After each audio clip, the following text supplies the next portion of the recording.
ದತ್ತಿಪೀಠಗಳನ್ನು ಒಳಗೊಂಡಂತಹ ನಮ್ಮ ವಿಶ್ವವಿದ್ಯಾನಿಲಯ ತನ್ನ ಅರ್ಥಪೂರ್ಣ ಕಾರ್ಯಕ್ರಮಗಳು, ವಿಸ್ತರಣಾ ಚಟುವಟಿಕೆಗಳು, ದತ್ತಿಪೀಠಗಳು ಸೇರಿದಂತೆ ಉದ್ಯಮ ಸಂವಹನದ ಮುಖೇನ ಸಾರ್ವಜನಿಕರೊಂದಿಗೆ ನಿಕಟ ಸಂಪರ್ಕವನ್ನು ಹೊಂದಿದೆ. ಇಂತಹ ನಮ್ಮ ವಿಶ್ವವಿದ್ಯಾನಿಲಯಕ್ಕೆ ಇಂದು ಹುಟ್ಟುಹಬ್ಬದ ಸಂಭ್ರಮ. ಬಂಧುಗಳೇ, ಮಂಗಳೂರು ವಿಶ್ವವಿದ್ಯಾನಿಲಯದ 45ನೇ ಸಂಸ್ಥಾಪನಾ ದಿನಾಚರಣೆಯ ಶುಭ ಸಂದರ್ಭದಲ್ಲಿ ನಾವೆಲ್ಲರೂ ಸೇರಿಕೊಂಡಿದ್ದೇವೆ. ಇಂದಿನ ಈ ಕಾರ್ಯಕ್ರಮದ ಮುಖ್ಯ ಅತಿಥಿಗಳು ಹಾಗೂ ಸಂಸ್ಥಾಪನಾ ದಿನದ ಉಪನ್ಯಾಸಕರಾಗಿ ನಮ್ಮ ಜೊತೆಗಿದ್ದಾರೆ ಜಸ್ಟಿಸ್ ಎನ್ ಸಂತೋಷ್ ಹೆಗಡೆ, ನಿವೃತ್ತ ನ್ಯಾಯಾಧೀಶರು ಹಾಗೂ ಕರ್ನಾಟಕದ ಮಾಜಿ ಲೋಕಾಯುಕ್ತರು. ಅಂತೆಯೇ ಕಾರ್ಯಕ್ರಮದ ಅಧ್ಯಕ್ಷತೆಯನ್ನು ವಹಿಸಿಕೊಂಡಿರುವವರು ಪ್ರೊಫೆಸರ್ ಪಿ.ಎಲ್. ಧರ್ಮ, ಗೌರವಾನ್ವಿತ ಕುಲಪತಿಗಳು, ಮಂಗಳೂರು ವಿಶ್ವವಿದ್ಯಾನಿಲಯ. ಇವರನ್ನ ಪ್ರೊಫೆಸರ್ ಎ.ಎಂ. ಖಾನ್, ಕಾರ್ಯಕ್ರಮ ಸಂಯೋಜಕರು, ಇಲೆಕ್ಟ್ರಾನಿಕ್ಸ್ ವಿಭಾಗ, ಮಂಗಳೂರು ವಿಶ್ವವಿದ್ಯಾನಿಲಯ. ಅಂತೆಯೇ ಪ್ರೊಫೆಸರ್ ಎಚ್. ದೇವೇಂದ್ರಪ್ಪ, ಪರೀಕ್ಷಾಂಗ ಕುಲಸಚಿವರು, ಅಂತೆಯೇ ಕುಲಸಚಿವರು ಪ್ರಭಾರ. ಇವರು ದಯವಿಟ್ಟು ವೇದಿಕೆಗೆ ಬರಮಾಡಿಕೊಳ್ಳಬೇಕಾಗಿ ವಿನಂತಿಸಿಕೊಳ್ತಾ ಇದ್ದೇನೆ. ಬಂಧುಗಳೇ, ಈ 45 ವರ್ಷಗಳಲ್ಲಿ ನಮ್ಮ ವಿಶ್ವವಿದ್ಯಾನಿಲಯ ಕ್ರಮಿಸಿ ಬಂದಂತಹ ಹಾದಿ ಅತ್ಯಪೂರ್ಣವಾದದ್ದು. ಸಂಶೋಧನಾ ಕ್ಷೇತ್ರದಲ್ಲಿ ನಮ್ಮ ವಿಶ್ವವಿದ್ಯಾನಿಲಯ ಅಭೂತಪೂರ್ವ ಸಾಧನೆಗಳನ್ನು ನಡೆಸಿದೆ.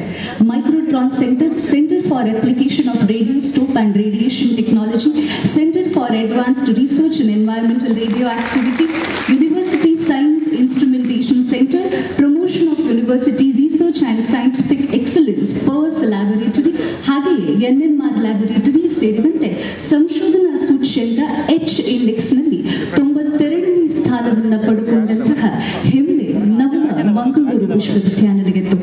ಇದೀಗ ಕಾರ್ಯಕ್ರಮವನ್ನು ಅಭೂತಪೂರ್ವವಾಗಿ ವಿಶ್ವವಿದ್ಯಾನಿಲಯ ಗೀತೆಯೊಂದಿಗೆ ಪ್ರಾರಂಭಿಸ್ತಾ ಇದ್ದೇವೆ. ಇದೀಗ ತಮ್ಮ ಮುಂದೆ ವಿಶ್ವವಿದ್ಯಾನಿಲಯ ಗೀತೆಯ ಪ್ರಸ್ತುತಿ. ಜ್ಞಾನವೇ ಬೆಳಕು, ಬೆಳಗೋಕೆ ಬದುಕು, ಜ್ಞಾನವೇ ಬೆಳಕು, ಬೆಳಗೋಕೆ ಬದುಕು, ಎರೆಯುತ್ತ ಜ್ಞಾನ ತೆರೆಸುತ್ತ ಕಣ್ಣ ಈ ವಿದ್ಯೆ ಒನ್ನ ಕಿರಣ, ದಿನ ಪಾಠ ಪಠಣ ಗುರು ಬುದ್ಧಿ ವಚನ ಇದು ವಿದ್ಯಾದಾನ ತಾಣ, ಪಡೆದಾಗಲೇ ಸಿರಿ ಶಿಕ್ಷಣ ನಮ್ಮ ಅಂಧಕಾರ ದಮನ, ಮಂಗಳೂರು ವಿಶ್ವವಿದ್ಯಾನಿಲಯ, ಮಂಗಳೂರು ವಿಶ್ವವಿದ್ಯಾನಿಲಯ ನಮನ ನಮನ. ಜ್ಞಾನವೇ ಬೆಳಕು, ಬೆಳಗೋಕೆ ಬದುಕು, ಜ್ಞಾನವೇ ಬೆಳಕು, ಬೆಳಗೋಕೆ ಬದುಕು, ಜ್ಞಾನ ದೇಗುಲವೇ ಬೀಡು ಬಿಟ್ಟಿದೆ ಕಡಲಿನ ತಡಿಯಲ್ಲಿ, ಅರಿವು ಮೂಡಿಸುವ ಗುರುವೇ ದೇವರು ನಮ್ಮ ಗುಡಿಯಲ್ಲಿ, ಎಲ್ಲ ಸಾಧನೆಯ ಮುಟ್ಟು ಮೆಟ್ಟಿಲು ಹತ್ತುವುದಿಲ್ಲ ಮೊದಲು, ವಿದ್ಯೆ ನಮ್ಮಯ ಹಕ್ಕು, ನಾಳೆಯ ದಿಕ್ಕು, ಜೀವನದ ಸೆಲೆಯು, ಜ್ಞಾನವೇ ಬೆಳಕು, ಬೆಳಗೋಕೆ ಬದುಕು, ಜ್ಞಾನವೇ ಬೆಳಕು, ಬೆಳಗೋಕೆ ಬದುಕು, ಎರೆಯುತ್ತ ಜ್ಞಾನ ತೆರೆಸುತ್ತ ಕಣ್ಣ ಈ ವಿದ್ಯೆ ಹೊನ್ನ ಕಿರಣ, ದಿನ ಪಾಠ ಪಠಣ ಗುರು ಬುದ್ಧಿ ವಚನ ಇದು ವಿದ್ಯಾದಾನ ತಾಣ, ಪಡೆದಾಗಲೇ ಸಿರಿ ಶಿಕ್ಷಣ ನಮ್ಮ ಅಂಧಕಾರ ದಮನ, ಮಂಗಳೂರು ವಿಶ್ವವಿದ್ಯಾನಿಲಯ, ಮಂಗಳೂರು ವಿಶ್ವವಿದ್ಯಾನಿಲಯ ನಮನ ನಮನ. ಜ್ಞಾನವೇ ಬೆಳಕು, ಬೆಳಗೋಕೆ ಬದುಕು, ಜ್ಞಾನವೇ ಬೆಳಕು, ಬೆಳಗೋಕೆ ಬದುಕು. ಧನ್ಯವಾದಗಳು. ನಮ್ಮೊಡನೆ 45ನೇ ಸಂಸ್ಥಾಪನಾ ದಿನಾಚರಣೆಯ ಈ ಸಂಭ್ರಮದಲ್ಲಿ ಒಡಗೂಡಿರುವಂತಹ ಎಲ್ಲರನ್ನ ಕೂಡ ಆತ್ಮೀಯವಾಗಿ ಸ್ವಾಗತಿಸಲಿದ್ದಾರೆ ಪ್ರೊಫೆಸರ್ ಎಚ್ ದೇವೇಂದ್ರಪ್ಪ, ಪರೀಕ್ಷಾಂಗ ಕುಲಸಚಿವರು, ಅಂತೆಯೇ ಕುಲಸಚಿವರು ಪ್ರಭಾರ. ಎಲ್ಲರಿಗೂ ನಮಸ್ಕಾರ. ಇಂದಿನ 45ನೇ ಸಂಸ್ಥಾಪನಾ ದಿನಾಚರಣೆಗೆ ಮುಖ್ಯ ಅತಿಥಿಗಳಾಗಿ ಆಗಮಿಸಿದ ನಿವೃತ್ತ ಸರ್ವೋಚ್ಚ ನ್ಯಾಯಾಲಯದ ನ್ಯಾಯಾಧೀಶರು ಹಾಗೂ Karnataka Lokayukta justice N Santosh Hegde sir ಹಾಗೂ ಈ ಸಮಾರಂಭದ ಅಧ್ಯಕ್ಷತೆಯನ್ನು ವಹಿಸಿರುವಂಥ ಗೌರವಾನ್ವಿತ ಕುಲಪತಿಗಳಾದ PL ಧರ್ಮ ಸರ್ ಮತ್ತು ಸಮಾರಂಭದ ಸಂಯೋಜಕರೇ, ಶೈಕ್ಷಣಿಕ ಸಿಂಡಿಕೇಟ್ ಹಾಗೂ ಶೈಕ್ಷಣಿಕ ಮಂಡಳಿಯ ಸದಸ್ಯರೇ, ಎಲ್ಲ ನಿಕಾಯದ ಡೀನರ್ಗಳೇ ಮತ್ತು ವಿಭಾಗದ ಮುಖ್ಯಸ್ಥರುಗಳೇ, ಪ್ರಾಧ್ಯಾಪಕರುಗಳೇ, ವಿಶೇಷ ಆಹ್ವಾನಿತರೇ, ಸಂಶೋಧನಾ ಮತ್ತು ಸ್ನಾತಕೋತ್ತರ ವಿದ್ಯಾರ್ಥಿಗಳೇ, ಆಡಳಿತ ನೌಕರ ಬಂಧುಗಳೇ, ಮಾಧ್ಯಮ ಮಿತ್ರರೇ, ಮೊದಲನೇದಾಗಿ ತಮ್ಮೆಲ್ಲರಿಗೂ 45ನೇಯ ಸಂಸ್ಥಾಪನಾ ದಿನಾಚರಣೆಯ ಶುಭಾಶಯಗಳನ್ನು ಕೋರುತ್ತೇನೆ. ಈ ಶುಭ ಸಂದರ್ಭದಲ್ಲಿ ನನಗೆ ಈ ಒಂದು ಸ್ವಾಗತ ಭಾಷಣವನ್ನು ಮಾಡಲು ತಮ್ಮ ಮುಂದೆ ನಿಂತಿದ್ದೇನೆ. ಇದು ನನಗೆ ಸಿಕ್ಕಿರುವಂಥ ಒಂದು ಬಹುದೊಡ್ಡ ಅವಕಾಶ ಮತ್ತು ನನಗೆ ತುಂಬ ಹೆಮ್ಮೆ ಅನಿಸ್ತಿದೆ. ಈ ಶುಭ ದಿನದಂದು ತಮ್ಮೆಲ್ಲರನ್ನು ಸ್ವಾಗತಿಸುವುದಕ್ಕಾಗಿ ನಾನು ಇಲ್ಲಿ ನಿಂತಿದ್ದೇನೆ. ಈ ಸಮಾರಂಭದ ಮುಖ್ಯ ಅತಿಥಿಗಳು ಆದ ಸರ್ವೋಚ್ಚ ನ್ಯಾಯಾಲಯದ ನ್ಯಾಯಾಧೀಶರು, ಕರ್ನಾಟಕ ಲೋಕಾಯುಕ್ತರು justice N Santosh Hegde sir, ಇವರು ಸಂಸ್ಥಾಪನಾ ದಿನಾಚರಣೆಯ ಉಪನ್ಯಾಸ ಕೂಡ ನೀಡಲಿದ್ದಾರೆ. ಸರ್ ಬಗ್ಗೆ ನಮಗೆಲ್ಲರಿಗೂ ಗೊತ್ತಿರುವಂಥದ್ದೇ, ನಮ್ಮ ಇಡೀ ಮಂಗಳೂರು ವಿಶ್ವವಿದ್ಯಾಲಯಕ್ಕೆ ಇವತ್ತು ಒಂದು ಬಹುದೊಡ್ಡ ಒಂದು ಹೆಮ್ಮೆಯೇ ಸರ್. ಇಡೀ ದೇಶದಾದ್ಯಂತ ಅವರು ನ್ಯಾಯಾಧೀಶರಾಗಿ ಆ ನ್ಯಾಯ ದೇವತೆಯ ಮೌಲ್ಯಗಳನ್ನು ಇಡೀ ದೇಶಕ್ಕೆ, ಜಗತ್ತಿಗೆ ತೋರಿಸಿಕೊಟ್ಟದ್ದು ನಿಮ್ಮೆಲ್ಲರಿಗೆ ಗೊತ್ತಿರುವಂಥ ವಿಷಯ. ಮತ್ತು ಸ್ಪಷ್ಟತೆ ಮತ್ತು ನೇರ ನುಡಿಗಳಿಂದ ನ್ಯಾಯವನ್ನು ಇಡೀ ದೇಶಕ್ಕೆ, ಪ್ರಪಂಚಕ್ಕೆ ತೋರಿಸಿಕೊಟ್ಟವರಲ್ಲಿ, ಅದನ್ನು ಅತಿ ಎತ್ತರಕ್ಕೆ ತೆಗೆದುಕೊಂಡು ಹೋಗಿರುವವರಲ್ಲಿ ನಮ್ಮ ಜಸ್ಟಿಸ್ ಸಂತೋಷ್ ಹೆಗಡೆ ಸರ್ ಒಬ್ಬರು. ಅದೇ ರೀತಿ ಕರ್ನಾಟಕ ಲೋಕಾಯುಕ್ತರಾದಾಗ ನಾವುಗಳು ವಿದ್ಯಾರ್ಥಿಯಾಗಿ ಕಲಿತಾ ಇದ್ದೀವಿ, ಕೇಳಿದ್ದೀವಿ. ಲೋಕಾಯುಕ್ತ ಒಂದು ಸಂಸ್ಥೆ, ಸರ್ಕಾರ ಅಥವಾ ಒಂದು ಸಂಸ್ಥೆ ಜನಸಾಮಾನ್ಯರಿಗೆ ಆಸರೆ ಆಗ್ಬೋದು. ಅವರಿಗಾಗಿರುವ ಅನ್ಯಾಯಗಳನ್ನು ಅನೇಕ ಸಂದರ್ಶನಗಳಲ್ಲಿ ಅವರು ಪ್ರತಿ ಸಂದರ್ಶನದಲ್ಲೂ ಒಂದೊಂದು ವಿಷಯವನ್ನು ಮಾಧ್ಯಮದಲ್ಲಿ, ಪತ್ರಿಕೆಗಳಲ್ಲಿ ಅವರು ಪ್ರೆಸೆಂಟ್ ಮಾಡ್ತಾನೆ ಬಂದಿದ್ದಾರೆ.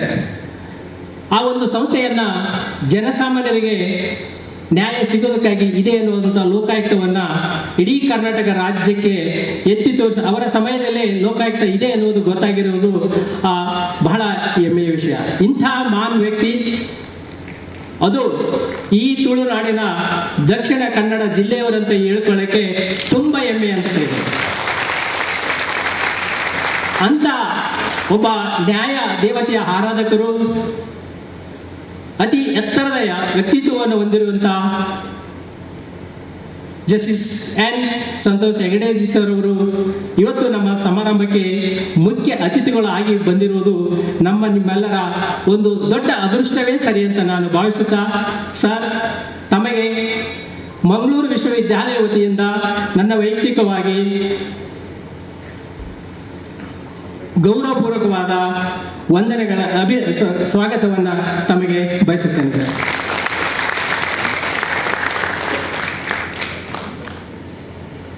ಈ ಸಮಾರಂಭದ ಅಧ್ಯಕ್ಷತೆಯನ್ನು ವಹಿಸಿದ ಗೌರವಾನ್ವಿತ ಕುಲಪತಿಗಳಾದ ಪ್ರೊಫೆಸರ್ PL ಧರ್ಮ ಸರ್ ಅವರು, ಇವರು ಅಧಿಕಾರ ವಹಿಸಿ ಕುಲಪತಿ ಅಧಿಕಾರ ವಹಿಸಿ 6 ತಿಂಗಳಾಗಿ 7ನೇ ತಿಂಗಳಲ್ಲಿ ನಡೀತಾ ಇದೆ. ಮಾನ್ಯ ಕುಲಪತಿಯವರು ಈ ಒಂದು ಸಂದಿಗ್ಧ, ಈಗಾಗಲೇ ನಮ್ಮೆಲ್ಲರಿಗೆ ಗೊತ್ತಿರುವಂಥದ್ದು, ಮನೆ ಮಾತಾಗಿರುವಂಥದ್ದು, ಇಡೀ ಉನ್ನತ ಶಿಕ್ಷಣವೇ ಒಂದು ರೀತಿ ದೊಡ್ಡ ಒಂದು ಸಂದಿಗ್ಧ ಸ್ಥಿತಿಯಲ್ಲಿ ಇದೆ ಅಂತೇಳಿ ಎಲ್ಲರಿಗೂ ಗೊತ್ತಿರುವಂಥದ್ದೇ. ಅಂಥ ಒಂದು ಸಂಕಷ್ಟ ಮತ್ತು ಅದೇ ರೀತಿ ನಮ್ಮ ವಿಶ್ವವಿದ್ಯಾಲಯ ಕೂಡ ಇಂಥ ಸಂದರ್ಭದಲ್ಲಿ ಅವರು ಈ ವಿಶ್ವವಿದ್ಯಾಲಯದ ಕುಲಪತಿಯಾಗಿ 6 ತಿಂಗಳಲ್ಲಿದ್ದ ಕಾರ್ಯಭಾರವನ್ನು ನಿರ್ವಹಿಸ್ತಾ ಇದ್ದಾರೆ. ಆ ನಿರ್ವಹಿಸುವ ಉತ್ಸಾಹದಲ್ಲಿ ಅವರು ಅನೇಕ ನಾವೇಕೆ ಪ್ರಯತ್ನ ಮಾಡಬಾರ್ದು, ಆ ಪ್ರಯತ್ನದಿಂದ ನಮಗೆ ಏನಾದರೂ ಸಾಧ್ಯ ಆಗ್ಬೋದು ಅನ್ನುವಂಥ ಆಶಾಸ್ಫೂರ್ತದಾಯಕವಾದಂಥ ಒಂದು ಒಳ್ಳೆಯ ಕನ್ಸ್ಟ್ರಕ್ಟಿವ್ ಥಾಟ್ಸನ್ನು ಇಟ್ಕೊಂಡು ವಿಶ್ವವಿದ್ಯಾಲಯದ ವಿವಿಧ ಹಂತದಲ್ಲಿ ಅದನ್ನು ಒಂದು ಮತ್ತೆ ಮರುಸ್ಥಾಪನೆ ಮಾಡಲಿಕ್ಕೆ ಸಾಧ್ಯ ಇದೆ ಅನ್ನುವಂಥ ಒಂದು ವಿಶ್ವಾಸದ ತಾಳ್ಮೆಯ ನುಡಿಗಳಿಂದ ಇಡೀ ವಿಶ್ವವಿದ್ಯಾಲಯವನ್ನು ಒಟ್ಟಾಗಿ ಇನ್ಕ್ಲೂಸಿವ್ ಪಾಲಿಸಿಯ ಆಧಾರದ ಅನ್ವಯವಾಗಿ ತೆಗೆದುಕೊಂಡು ಹೋಗ್ತಾ ಇದ್ದಾರೆ. ಅವರ ಈ ಒಂದು ಪ್ರತಿ ಹೆಜ್ಜೆಯ ಸಮಾಧಾನಕರವಾದಂಥ ಒಂದು ಅಲೆಯಲ್ಲಿ ನಾವೆಲ್ಲರೂ ಅನಿಯಾಗಿ ತಮ್ಮ ಜೊತೆಗೆ ಇರ್ತೀವಿ ಅನ್ನುವಂಥ ಈ ಶುಭ ದಿನದಂದು ನಾನು ವಿಶ್ವಾಸವನ್ನು ವ್ಯಕ್ತಪಡಿಸ್ತಾ, ಸರ್ ತಮಗೂ ಕೂಡ ಈ ಸಭೆಗೆ ಗೌರವಪೂರ್ವಕವಾದ ಸ್ವಾಗತವನ್ನು ಬಯಸುತ್ತೇನೆ. ಈ ಸ್ವಾಗತ ಗೌರವ ಸಂಕೇತವಾಗಿ ನಾನು ಮಾನ್ಯ ಕುಲಪತಿಯವರನ್ನು ಮನವಿ ಮಾಡ್ತೇನೆ, ಮುಖ್ಯ ಅತಿಥಿಗಳಿಗೆ ಸಸಿ ನೀಡುವ ಮುಖಾಂತರ ಒಂದು ಸ್ವಾಗತ ಬಯಸಬೇಕಂತೇಳಿ ನನ್ನ ಕಳಕಳಿ ಮನವಿ.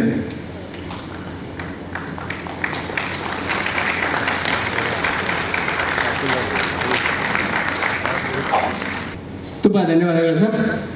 ಅದೇ ರೀತಿ ಇವತ್ತಿನ ಸಭೆಯ ಅಧ್ಯಕ್ಷತೆಯನ್ನು ವಹಿಸಿರುವಂಥ ಮಾನ್ಯ ಕುಲಪತಿಯವರಿಗೆ ಸ್ವಾಗತದ ಸಂಕೇತವಾಗಿ ಮರ ನೀಡುವಂತೆ ನಾನು ಪ್ರೊಫೆಸರ್ ಎಂ ಖಾನ್ ಆ ಕಾರ್ಯಕ್ರಮದ ಸಂಯೋಜಕರಲ್ಲಿ ನಾನು ಮನವಿ ಮಾಡಿಕೊಳ್ತೇನೆ.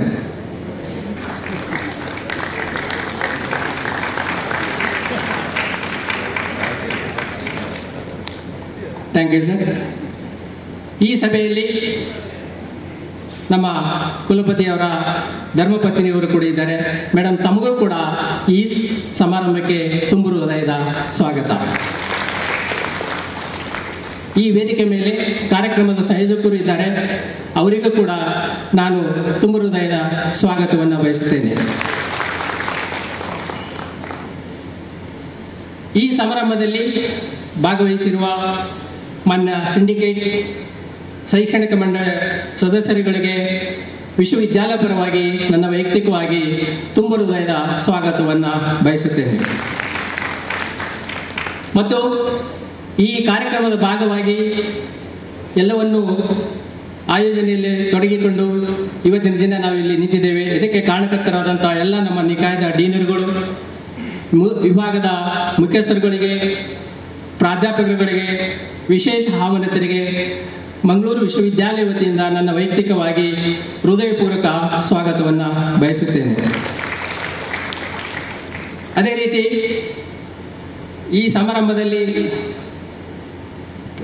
ಉಪಸ್ಥಿತರಿರುವಂಥ ನಮ್ಮ ಆಡಳಿತ ಸಿಬ್ಬಂದಿಗಳು, ಸಂಶೋಧನಾ ಹಾಗೂ ಸ್ನಾತಕೋತ್ತರ ವಿದ್ಯಾರ್ಥಿಗಳಿಗೆ ಮತ್ತು ಮಾಧ್ಯಮ ಮಿತ್ರರಿಗೆ ಮಂಗಳೂರು ವಿಶ್ವವಿದ್ಯಾಲಯ ವತಿಯಿಂದ ನನ್ನ ವೈಯಕ್ತಿಕವಾಗಿ ತುಂಬು ಹೃದಯದ ಸ್ವಾಗತವನ್ನು ಬಯಸುತ್ತೇನೆ. ಕೊನೆಯದಾಗಿ ಈ ಸಮಾರಂಭಕ್ಕೆ ಆಗಮಿಸಿದ ಎಲ್ಲ ಮಹನೀಯರಿಗೆ ತುಂಬು ಹೃದಯದ ಸ್ವಾಗತವನ್ನು ಬಯಸಿ ನನ್ನ ಸ್ವಾಗತ ಭಾಷಣವನ್ನು ಮುಗಿಸ್ತೇನೆ. ಜೈ ಕರ್ನಾಟಕ.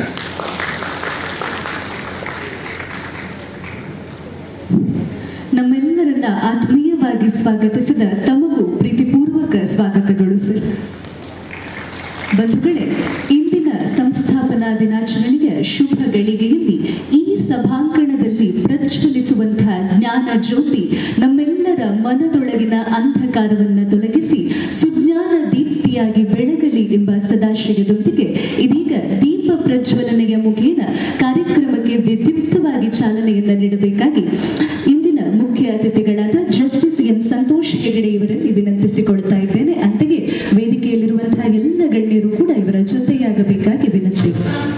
ಬಂಧುಗಳೇ, ನಮ್ಮ ವಿಶ್ವವಿದ್ಯಾನಿಲಯ ಕಳೆದೊಂದು ವರ್ಷದಲ್ಲಿ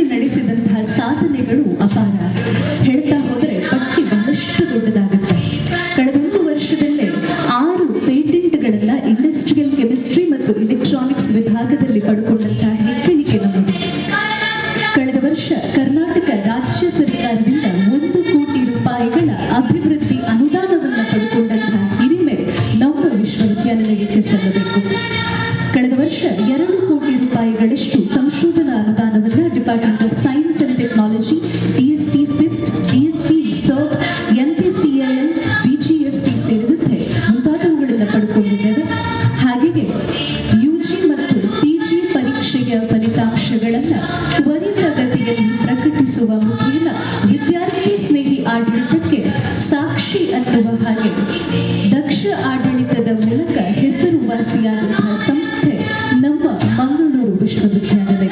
ಬಂಧುಗಳೇ, ಕಳೆದೊಂದು ವರ್ಷದಲ್ಲೇ ಅರೆ ಭಾಷೆ ಅಧ್ಯಯನ ಪೀಠ ಹಾಗೂ ಕುಂದ ಕನ್ನಡ ಅಧ್ಯಯನ ಪೀಠದ ಜೊತೆಗೆ ಒಟ್ಟು 24 ಅಧ್ಯಯನ ಪೀಠಗಳನ್ನು ಹೊಂದಿರುವಂತಹ ನಮ್ಮ ವಿಶ್ವವಿದ್ಯಾನಿಲಯ ಸಂಶೋಧನೆ ಹಾಗೆ ಅಧ್ಯಯನ ಇತ್ಯಾದಿ ಎಲ್ಲ ರಂಗಗಳಲ್ಲಿ ಕೂಡ ತನ್ನ ವಿದ್ಯಾರ್ಥಿ ಸ್ನೇಹಿ, ಸಾರ್ವಜನಿಕ ಸ್ನೇಹಿ ಆಡಳಿತ ವೈಖರಿಯ ಮುಖೇನ ಜನಮಾನಸದಲ್ಲಿ ಅಚ್ಚಳಿಗೆದ ಛಾಪು ಮೂಡಿಸಿದೆ.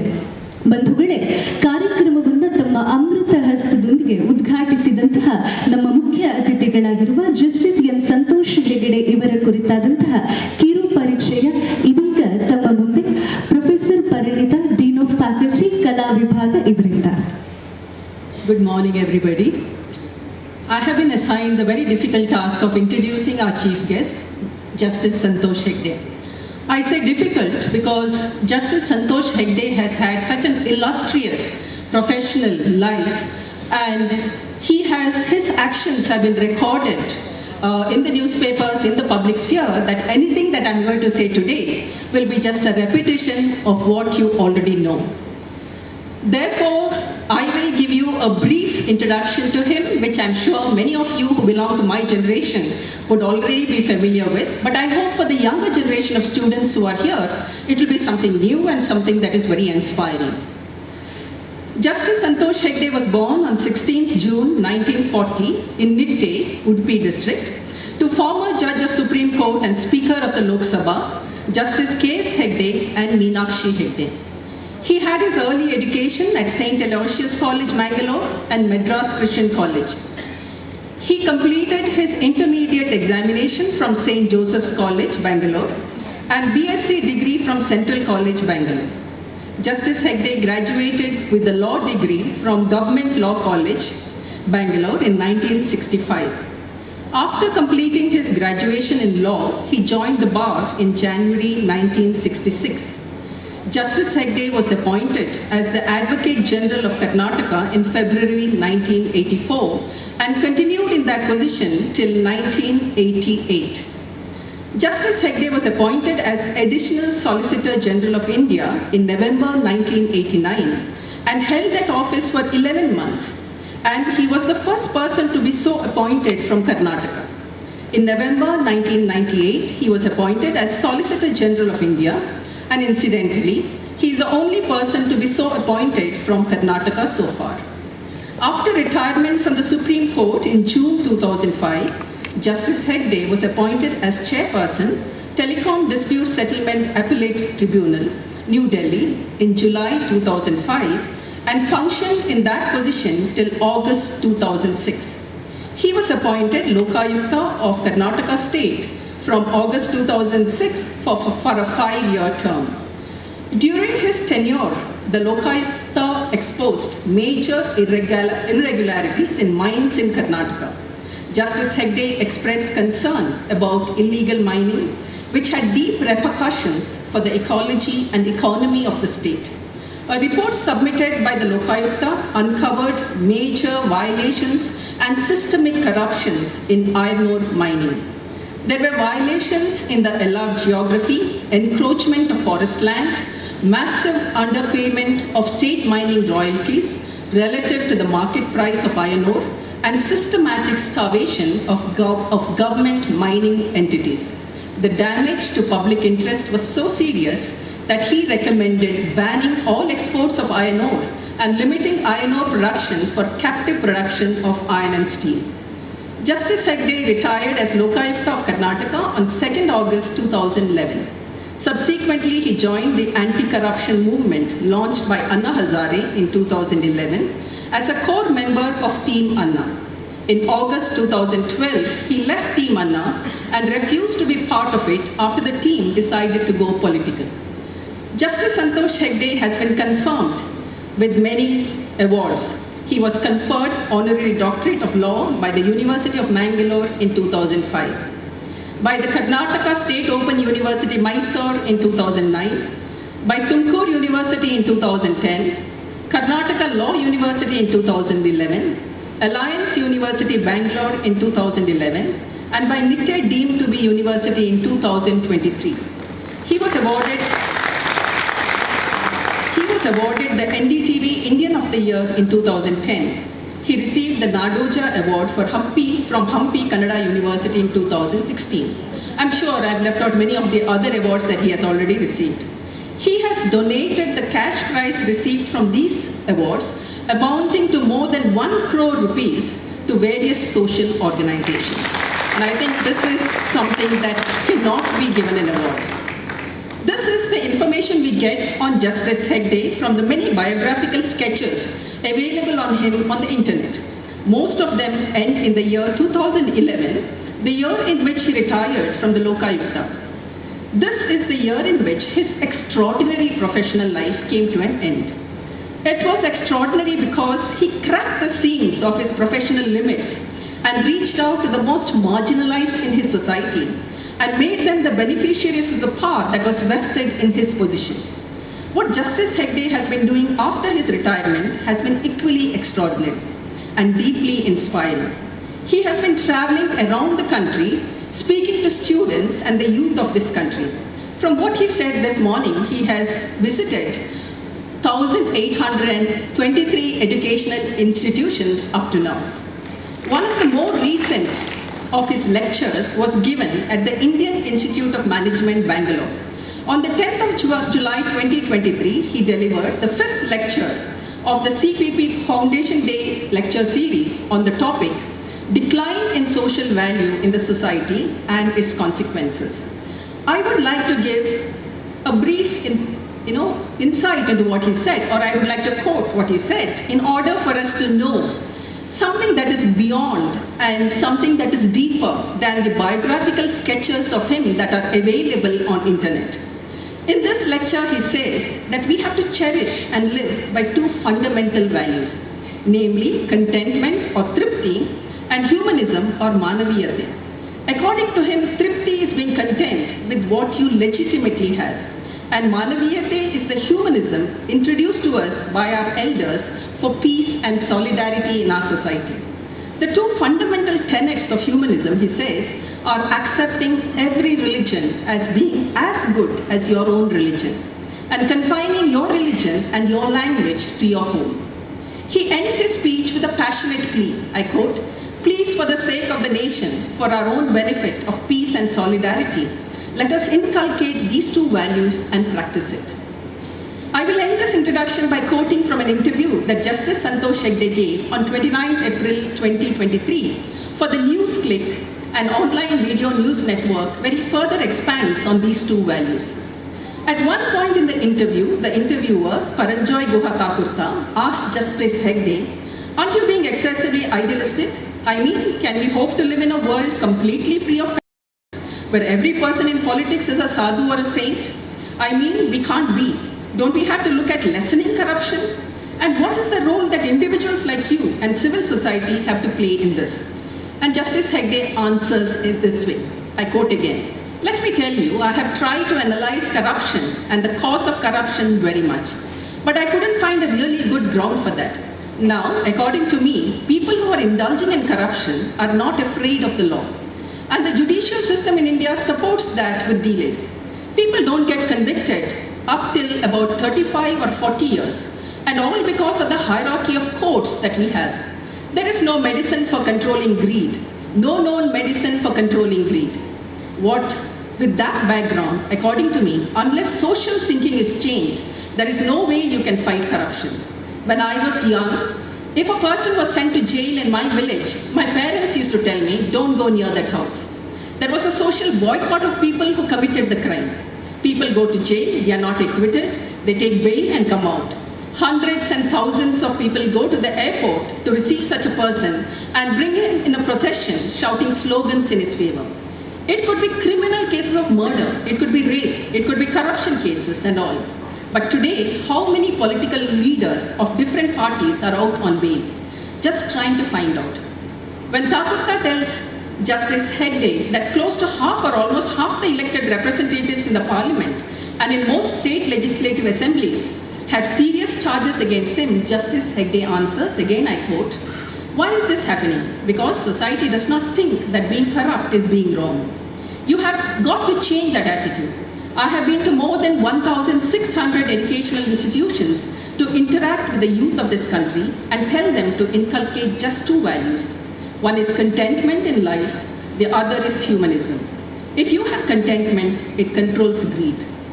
If they have no greed, then they will be satisfied with what they legitimately earned. We are told when we were young to be happy with what we had earned legitimately. So we have to develop an attitude of satisfaction. I, for one, with my pension, what little arbitration I did, I have stopped that also. I am also happy."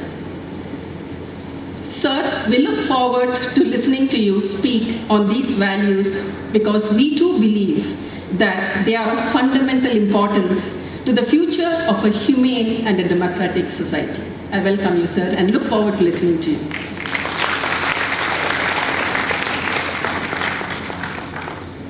Thank you ma'am.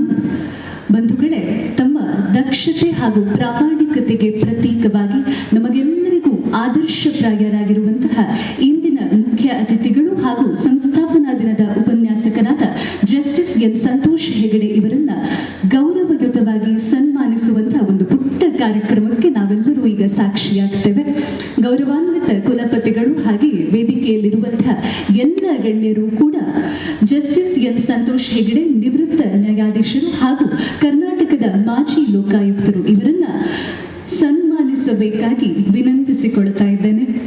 Sir, ತಮ್ಮ ದಕ್ಷತೆ, ಪ್ರಾಮಾಣಿಕತೆ, ಆಡಳಿತ ವೈಖರಿ, ಭ್ರಷ್ಟಾಚಾರದ ವಿರುದ್ಧ ತಾವು ಕೈಗೊಂಡಂತಹ ನಿರ್ಣಯಗಳು, ತಮ್ಮ ಪ್ರಾಮಾಣಿಕ ಪ್ರಯತ್ನ ಇವೆಲ್ಲವೂ ಕೂಡ ಖಂಡಿತವಾಗಿಯೂ ನಮ್ಮೆಲ್ಲರಿಗೂ ಆದರ್ಶಪ್ರಾಯವಾಗಿರುತ್ತೆ. ನಿಸ್ವಾರ್ಥ ಬದುಕನ್ನ ಉದಾಹರಣೆಯಾಗಿ ಬದುಕಿದಂತಹ ಗಣ್ಯರು ತಾವು, ಮಾನ್ಯರು ತಾವು. ಇಂತಹ ತಮಗೆ ಮಂಗಳ ಸಭಾಂಗಣದ 45ನೇ ಸಂಸ್ಥಾಪನಾ ದಿನಾಚರಣೆಗೆ ಮಂಗಳೂರು ವಿಶ್ವವಿದ್ಯಾನಿಲಯದಲ್ಲಿ ಇಂದು ಗೌರವ ಸನ್ಮಾನವನ್ನ ನಡೆಸಿಕೊಟ್ಟದ್ದು ನಮಗೆಲ್ಲರಿಗೂ ಅತೀವ ಸಂತೋಷವನ್ನು ಉಂಟು ಮಾಡುವಂತಹ ಕ್ಷಣ ಅಂತ ಹೇಳಲಿಕ್ಕೆ ಇಷ್ಟಪಡ್ತೇನೆ. ತಮ್ಮ ದಕ್ಷತೆ, ಪ್ರಾಮಾಣಿಕತೆಗಳ ಎಳ್ಳಷ್ಟು ನಮ್ಮಲ್ಲಿ ನಾವು ರೂಢಿಸಿಕೊಂಡರೆ ಬಹುಶಃ ಬಹಳಷ್ಟು ಬದಲಾವಣೆಗಳನ್ನು ತರುವುದಕ್ಕೆ ಸಾಧ್ಯ ಅಂತ ಹೇಳ್ತಾ ಇದೀಗ ನಮ್ಮೆಲ್ಲರನ್ನ ಉದ್ದೇಶಿಸಿ ಒಂದೆರಡು ಮಾತುಗಳನ್ನಾಡಬೇಕಾಗಿ ವಿನಂತಿಸಿಕೊಳ್ತಾ ಇದ್ದೇನೆ. ಎಲ್ಲರಿಗೂ ಮಂಗಳೂರು ವಿಶ್ವವಿದ್ಯಾನಿಲಯದ 45ನೇ ಸಂಸ್ಥಾಪನಾ ದಿನಾಚರಣೆಯ ಶುಭಾಶಯಗಳು. ಈ ಒಂದು ಸುಂದರ ವೇದಿಕೆಯಲ್ಲಿ ಆಸೀನರಾಗಿರುವಂಥ ಈ ವಿಶ್ವವಿದ್ಯಾನಿಲಯದ ಕುಲಪತಿಗಳಾಗಿರುವಂಥ ಪ್ರೊಫೆಸರ್ ವಿ.ಸಿ. ಧರ್ಮ ಅವರೇ, ವೇದಿಕೆಯಲ್ಲಿ ಆಸೀನರಾಗಿರುವಂಥ ಇನ್ನೊಬ್ಬರೇ ಪ್ರೊಫೆಸರ್ ಖಾನ್ ಅವರೇ, ಪ್ರೊಫೆಸರ್ ದೇವೇಂದ್ರಪ್ಪ ಅವರೇ, ಈ ವಿಶ್ವವಿದ್ಯಾನಿಲಯದ ಬೋಧಕೇತರ ವೃಂದದವರೇ, ಆಹ್ವಾನಿತರೇ, ಮುಖ್ಯವಾಗಿ ನನ್ನ ನೆಚ್ಚಿನ ವಿದ್ಯಾರ್ಥಿನಿಯರೇ, ಈ ಒಂದು ಕಾರ್ಯಕ್ರಮದಲ್ಲಿ ನನ್ನನ್ನು ಆಹ್ವಾನಿಸಿ ನನ್ನ ಕೋರಿಕೆ ಮೇರೆಗೆ ಈ ಸಮಾಜದಲ್ಲಿ ಆಗೋಗುವಂಥ ಮೌಲ್ಯಗಳ ಕುಸಿತ ಮತ್ತು ಅದರ ಪರಿಣಾಮದ ಬಗ್ಗೆ ಮಾತಾಡೋಕ್ಕೆ ನನಗೆ ಅನುವು ಮಾಡಿಕೊಟ್ಟಿದ್ದಾರೆ. ಅದಕ್ಕೆ ಅವರಿಗೆಲ್ಲರಿಗೂ ನನ್ನ ವಂದನೆಗಳನ್ನು ಅರ್ಪಿಸ್ತಾ ಇದ್ದೇನೆ. ಈವಾಗಲೇ ಪ್ರೊಫೆಸರ್ ಪರಿಣಿತಾ ಅವರು ನನ್ನ ಭಾಷಣದ 90% ಹೇಳಿದ್ದಾರೆ. ಅದನ್ನು ಮತ್ತೆ ನಾನೇ ತಿರುಗಿ ಹೇಳ್ತೇನೆ ಅದೇ ರೀತಿಯಲ್ಲಿ.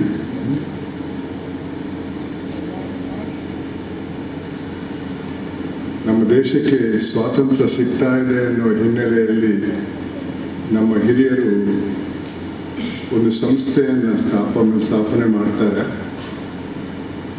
ಈ ದೇಶಕ್ಕೆ ಒಂದು ಉತ್ತಮವಾದ ಸಂವಿಧಾನವನ್ನು ಕೊಡುವ ಹಿನ್ನೆಲೆಯಲ್ಲಿ ಆ ಸಂಸ್ಥೆಯ ಸ್ಥಾಪನೆ ಆಗ್ತದೆ, ಕಾನ್ಸ್ಟಿಟ್ಯೂಷನ್ ಅಸೆಂಬ್ಲಿ ಅಂತ. ಅದು 46ನೇ ಇಸ್ವಿಯಿಂದ 48ನೇ ಇಸ್ವಿವರೆಗೆ ತನ್ನ ಕಾರ್ಯಕಲಾಪವನ್ನು ನಡೆಸಿದರು ಮತ್ತು ನವೆಂಬರ್ 26, 1949ಕ್ಕೆ ಬಹಳ ಒಂದು ಉತ್ತಮವಾದ ಒಂದು ಸಂವಿಧಾನವನ್ನು ನಮ್ಮ ದೇಶಕ್ಕೆ ಅರ್ಪಿಸಿದ್ದಾರೆ. ಅದರ ಮುಖ್ಯಸ್ಥರು ಬಾಬಾ ಸಾಹೇಬ್ ಅಂಬೇಡ್ಕರ್ ಅವರು. ಇವತ್ತು ಅವರ ಮೂರ್ತಿಗೆ ಹೂ ಹಾಕುವ ಒಂದು ಸಂದರ್ಭ ನಮಗೆ ಹೊರಗೆ ಬಂದಿದೆ.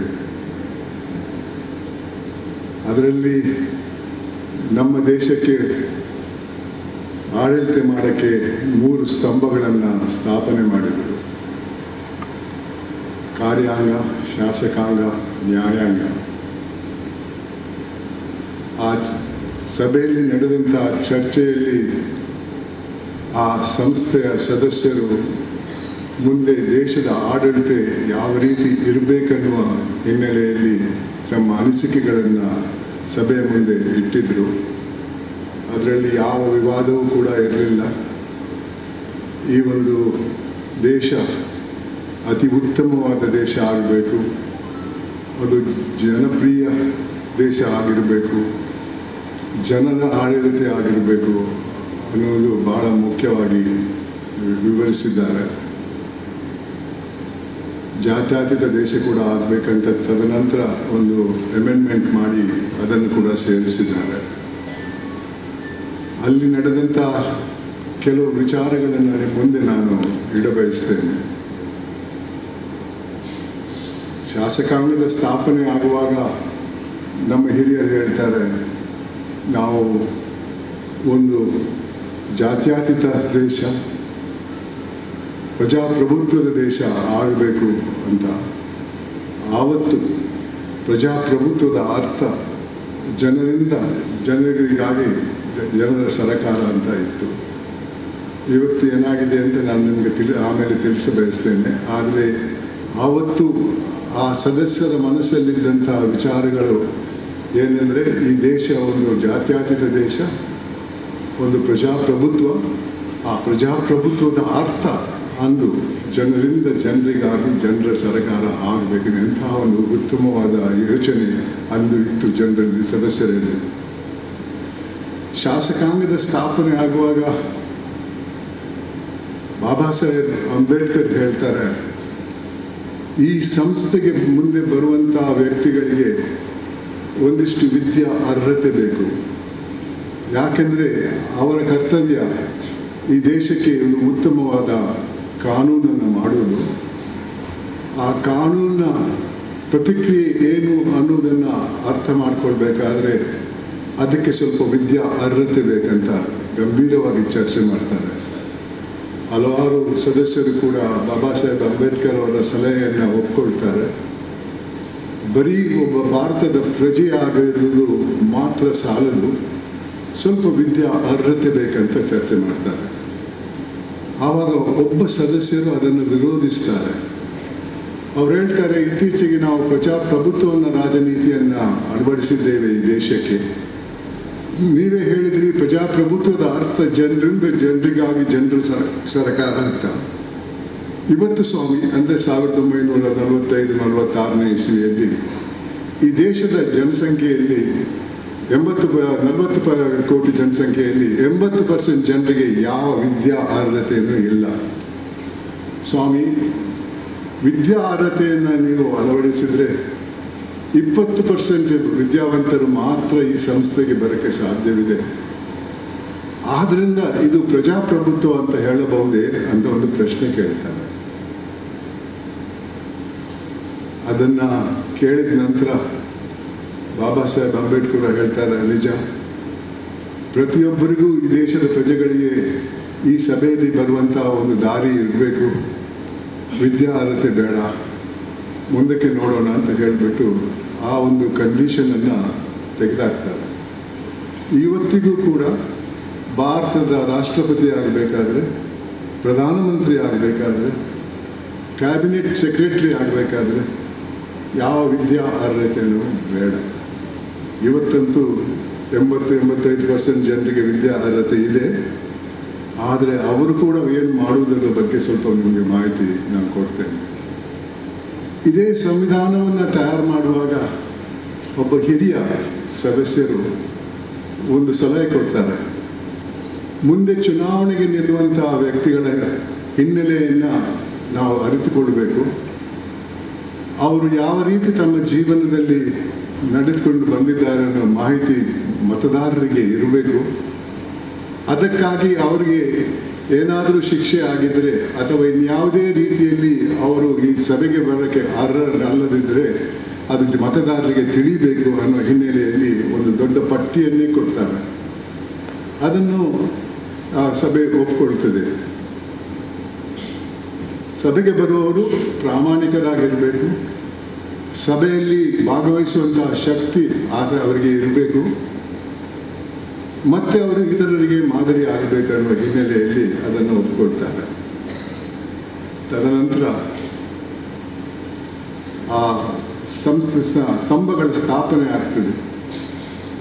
ಶಾಸಕಾಂಗದ ಸ್ಥಾಪನೆ ಆಗ್ತದೆ. ಶಾಸಕಾಂಗದಲ್ಲಿ ಪ್ರತಿನಿಧಿಗಳು, ಜನರ ಪ್ರತಿನಿಧಿಗಳು ಸದಸ್ಯರಾಗಿರ್ತಾರೆ. ಕಾರ್ಯಾಂಗದ ಬಂದಾಗ ಬಹಳ ದೊಡ್ಡ ವಿದ್ಯಾ ಅರ್ಹತೆ ಬೇಕಂತ ಎಲ್ಲರೂ ಒಪ್ಕೊಳ್ತಾರೆ. ಬರೀ ವಿದ್ಯಾ ಅರ್ಹತೆ ಮಾತ್ರ ಅಲ್ಲ, ಅವರಿಗೆ ಪದೇ ಪದೇ ರಿವ್ಯೂ ಕ್ಲಾಸಸ್ ಇರಬೇಕು ಅಂತ ಮಾಡ್ತಾರೆ. 2 ವರ್ಷಕ್ಕೂ 3 ವರ್ಷಕ್ಕೂ ಒಂದ್ಸಲ ರಿವ್ಯೂ ಕ್ಲಾಸಸ್ಗೆ ಹೋಗಬೇಕು. ಆವತ್ತಿನ ಪದ್ಧತಿ ಬಗ್ಗೆ ಅವರಿಗೆ ಅರಿವಿರಬೇಕು. ಅದರ ಸದ್ಬಳಕೆ ಆಗಬೇಕನ್ನೋ ಹಿನ್ನೆಲೆಯಲ್ಲಿ ಅಂಥ ಒಂದು ಕಂಡೀಷನನ್ನು ಹಾಕ್ತಾರೆ. ಮತ್ತೆ ಹೇಳ್ತಾರೆ, ಮುಂದೆ ಆಡಳಿತ ಮಾಡುವವರು ಅವರು. ಶಾಸಕಾಂಗದವರು ಕಾನೂನು ಮಾಡುವುದು, ಕಾರ್ಯಾಂಗದವರು ಆಡಳಿತ ಮಾಡುವುದು, ಅದು ಅವರ ಜವಾಬ್ದಾರಿ. ತದನಂತರ ಇನ್ನೊಂದು ಸಂಸ್ಥೆಯ ಸ್ಥಾಪನೆ ಆಗ್ತದೆ, ನ್ಯಾಯಾಂಗ. ಆವಾಗ ಈ ದೇಶದ ಜನರ ಪ್ರತಿನಿಧಿಗಳಿಗೆ ಎಂಥ ಒಂದು ಭರವಸೆ ಇತ್ತು ನ್ಯಾಯಾಂಗದ ಮೇಲೆ ಅಂದರೆ, ಹೇಳ್ತಾರೆ, ಶಾಸಕಾಂಗ ನಮ್ಮ ಕೈ ಬಿಟ್ಟರೂ ಪರವಾಗಿಲ್ಲ, ಕಾರ್ಯಾಂಗ ನಮ್ಮ ಕೈ ಬಿಟ್ಟರೂ ಪರವಾಗಿಲ್ಲ, ನ್ಯಾಯಾಂಗ ನಮ್ಮನ್ನು ರಕ್ಷಿಸ್ತದೆ ಅಂತ ನಂಬ್ಕೊಂಡಿದ್ದರು. ಅದರ ಬಗ್ಗೆ ಮುಂದೆ ಏನಾಗಿದೆ ಅಂತ ಸ್ವಲ್ಪ ನಂತರ ನಾನು ಹೇಳ್ತೇನೆ.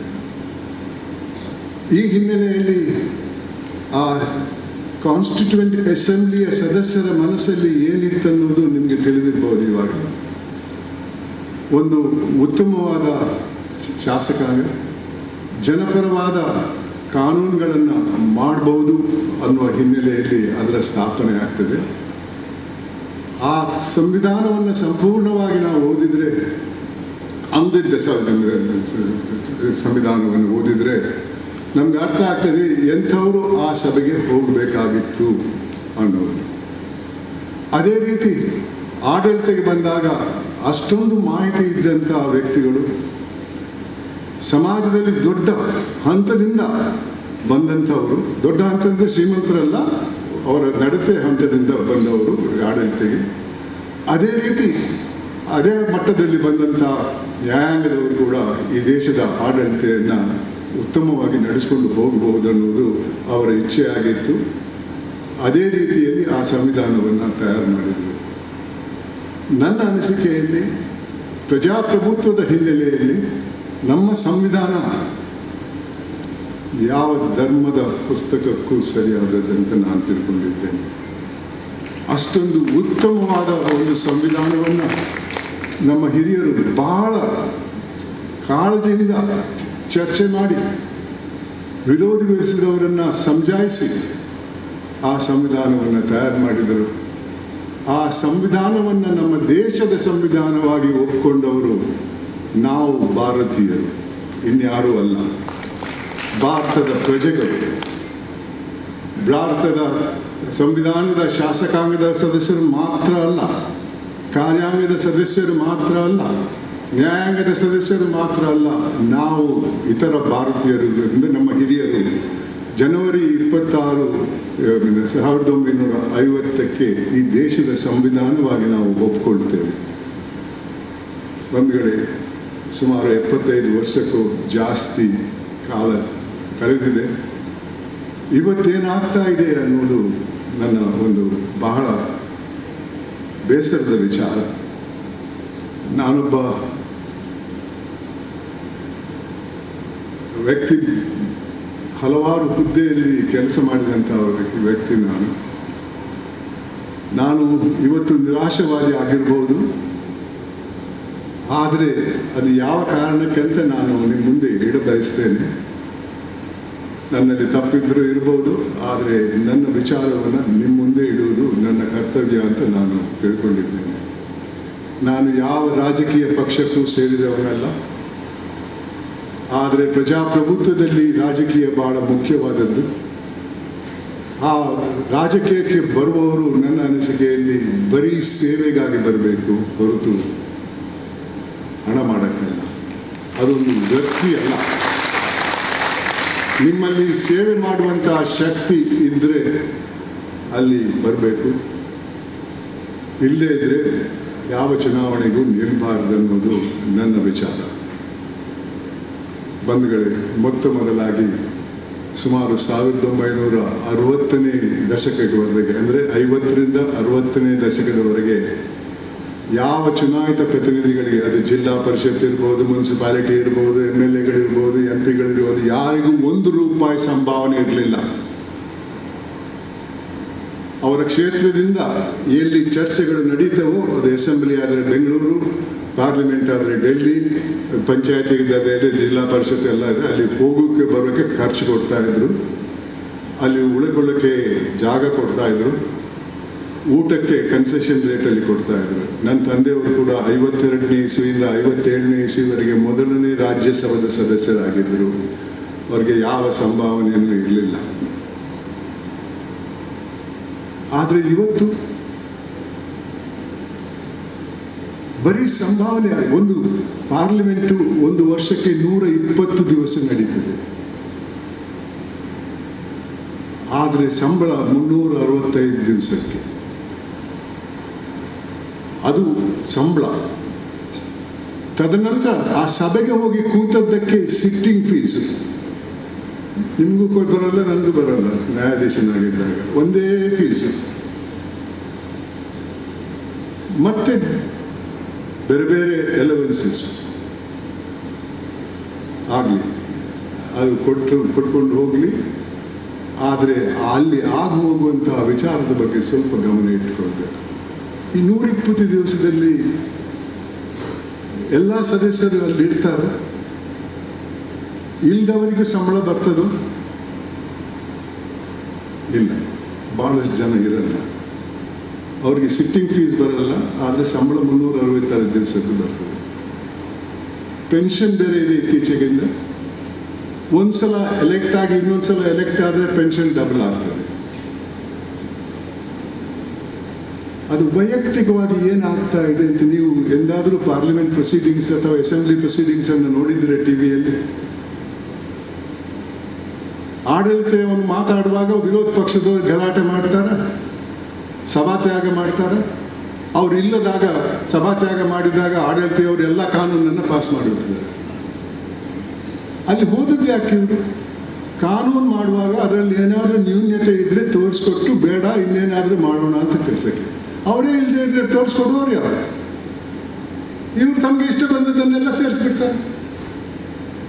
ಸಭಾತ್ಯಾಗ ಅನ್ನೋದು ಎಲ್ರಿಗೂ ಗೊತ್ತಿದ್ದ ವಿಚಾರ. ಸಭೆಯಲ್ಲಿ ಗಲಾಟೆ ಆಗೋದು ಎಲ್ರಿಗೂ ಗೊತ್ತಿದ್ದ ವಿಚಾರ. ಇವರು ನಮ್ಮ ನಾಯಕರು, ನಮ್ಮ ಪ್ರತಿನಿಧಿಗಳು. ಏನು ಸಂದೇಶ ಕಲಿಸ್ತೇವೆ ನಾವು ಜನರಿಗೆ? ಮತ್ತೊಂದು, ಹಿಂದೆ ಸಂವಿಧಾನವನ್ನು ತಯಾರು ಮಾಡುವಾಗ ಆಡಳಿತಕ್ಕಾಗಿ ಕಾರ್ಯಾಂಗವನ್ನು ಸ್ಥಾಪನೆ ಮಾಡಿದರು. ಕೆಲವು ವರ್ಷದ ಹಿಂದಿನವರೆಗೆ ಆ ರೀತಿ ಆಗ್ತಾ ಇತ್ತು. ಆಡಳಿತದಲ್ಲಿರುವವರು ಮಾತ್ರ ಈ ಒಂದು ನಿರ್ಧಾರಕ್ಕೆ ಬರ್ತಾ ಇದ್ರು. ಕಾನೂನು ಮಾಡಿ ಪಾರ್ಲಿಮೆಂಟ್ಗೆ ಅದರ ಡ್ರಾಫ್ಟ್ ಕಾನೂನನ್ನು ಕಳಿಸ್ತಾ ಇದ್ರು, ಅವರು ಅದರಲ್ಲಿ ಚರ್ಚೆ ಮಾಡ್ತಾ ಇದ್ರು. ಆದರೆ ಅದು ಜಾರಿಗೆ ಬಂದಾದ ಮೇಲೆ ಅದರ ಮೇಲೆ ಕೆಲಸ ಮಾಡುವುದಿದ್ದವರು ಕಾರ್ಯಾಂಗದವರು. ಇವತ್ತು ಹಂಗಿಲ್ಲ. ಎಲ್ಲ ಕಾನ್ಸ್ಟಿಟ್ಯೂನ್ಸಿಯಲ್ಲಿ ಏನು ಖರ್ಚು ಮಾಡಬೇಕು ಅದು ಆ ಕಾನ್ಸ್ಟಿಟ್ಯೂನ್ಸಿಯ ಪ್ರತಿನಿಧಿಯ ಇಚ್ಛೆಯ ಮೇಲೆ ಆಗಬೇಕು. ವಿದ್ಯಾ ಇಲ್ಲದೇ ಇದ್ರೂ ಪರವಾಗಿಲ್ಲ.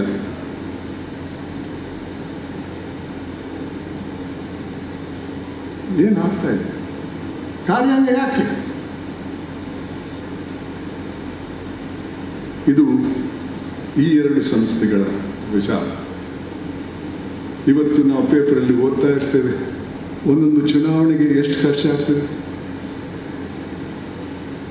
ಅಂದರೆ ನೀವು ಮತ ಖರೀದಿಸ್ತಿದ್ದ ಕೋಟಿ ಕೋಟಿ ಖರ್ಚು ಮಾಡ್ತಾರಂತ MLAಗಳು MP ಗಳು. ಅದೇ ರೀತಿ ಕಾರ್ಯಾಂಗಕ್ಕೆ ಬರುವವರು ನೋಡಿ, ಹಿಂದೆ ಬಹಳ ಒಂದು ನಂಬಿಕೆ ಇತ್ತು, ಈ ವರ್ಗದಿಂದ ಜನರಿಗೆ ಒಂದು ಉತ್ತಮವಾದ ಆಡಳಿತ ಬರ್ತದೆ ಅಂತ. ಇವಾಗ ಅವರ ಆಡಳಿತ ಅಧಿಕಾರವನ್ನು ಕಿತ್ಕೊಂಡ್ರು ಏನು ಯಾರು ಅಪೋಸ್ ಮಾಡಲ್ಲ, ಯಾಕಂದ್ರೆ ಇಲ್ಲದೆ ಅವರನ್ನು ಟ್ರಾನ್ಸ್ಫರ್ ಮಾಡ್ತಾರೆ, ಇನ್ನೆಲ್ಲೋ ಕಳಿಸ್ತಾರೆ. ಆ ಹುದ್ದೆಗೆ ಬರುವಾಗಲೇ ಆರೋಪಗಳಿವೆ, ಎಷ್ಟು ಹಣ ಕೊಟ್ಟು ಬರ್ತಾ ಇದ್ದಾರೆ ಅಂತ. ಇದು ನಾನು ನನ್ನ ವೈಯಕ್ತಿಕ ನಾಲೆಜಿಂದ ಹೇಳುವುದಲ್ಲ. ಕರ್ನಾಟಕದ ಪಬ್ಲಿಕ್ ಸರ್ವಿಸ್ ಕಮಿಷನ್ನ ಸದಸ್ಯರು ಮತ್ತು ಅಧ್ಯಕ್ಷರನ್ನ ಪೊಲೀಸ್ ಅವರು ಚಾರ್ಜ್ ಶೀಟ್ ಹಾಕಿದ್ದಾರೆ ಒಂದು 4 ವರ್ಷದ ಹಿಂದೆ, ಯಾವ ಹುದ್ದೆಗೆ ಎಷ್ಟು ಹಣ ತಗೊಂಡಿದ್ದಾರೆ ಅಂತ ಪೇಪರಲ್ಲಿ ಬರ್ತದಲ್ಲ. ಒಂದು ಸಬ್ ಇನ್ಸ್ಪೆಕ್ಟರ್ ಪೋಸ್ಟಿಗೆ 45 ಲಕ್ಷ ಕೊಟ್ಟು ಬರಬೇಕಂತ. ಹಣ ಕೊಟ್ಟು ಬಂದವನು ಪ್ರಾಮಾಣಿಕನಾಗಿರಕ್ಕೆ ಸಾಧ್ಯವೇನ್ರಿ? ಬಿಟ್ಟು ಬಂದಿಲ್ರಿ, ಕೊಟ್ಟು ಬಂದಿದ್ದೇನೆ ಅಂತಾನೆ.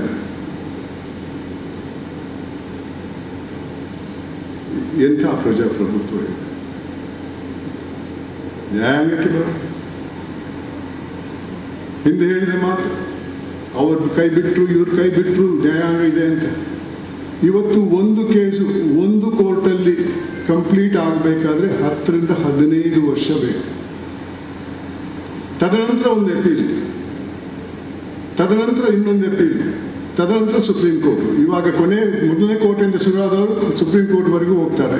ಯಾಕೆಂದ್ರೆ ಆ ಡಿಲೇ ಇದೆಯಲ್ಲ, ಅದರಿಂದ ಒಬ್ಬನಿಗೆ ಲಾಭ ಆಗ್ತದೆ. ಇದಕ್ಕೆ ಪರಿಹಾರ ಇಲ್ಲ ಅಂತಲ್ಲ. ಅಮೆರಿಕದಲ್ಲಿ 2 ಕೋರ್ಟ್, ಮೊದಲನೇ ಕೋರ್ಟಲ್ಲಿ ಸೋತವನು 2ನೇ ಕೋರ್ಟಿಗೆ ಹೋಗಿ ಸೋತೋದ್ರೆ ಅವನ ಮೇಲೆ ಹೆವಿ ಫೈನ್ ಹಾಕ್ತಾರೆ. ಯಾಕಂದ್ರೆ ಸ್ಪೆಕ್ಯುಲೇಟಿವ್ ಲಿಟಿಗೇಷನ್ ಬರಬಾರದು ಅಂತ. ಇಲ್ಲಿ ಹಂಗಲ್ಲ, 1ನೇ ಕೋರ್ಟ್ ಆಯ್ತು, 2ನೇ ಕೋರ್ಟ್ ಆಯ್ತು, ಹೈಕೋರ್ಟ್ ಆಯ್ತು, ಸುಪ್ರೀಂ ಕೋರ್ಟ್. ಕೊನೆ ತೀರ್ಪು ಬರುವಾಗ ಕಕ್ಷಿಗಾರನು ಇರ್ತಾನಿಲ್ವೋ ಗೊತ್ತಿಲ್ಲ.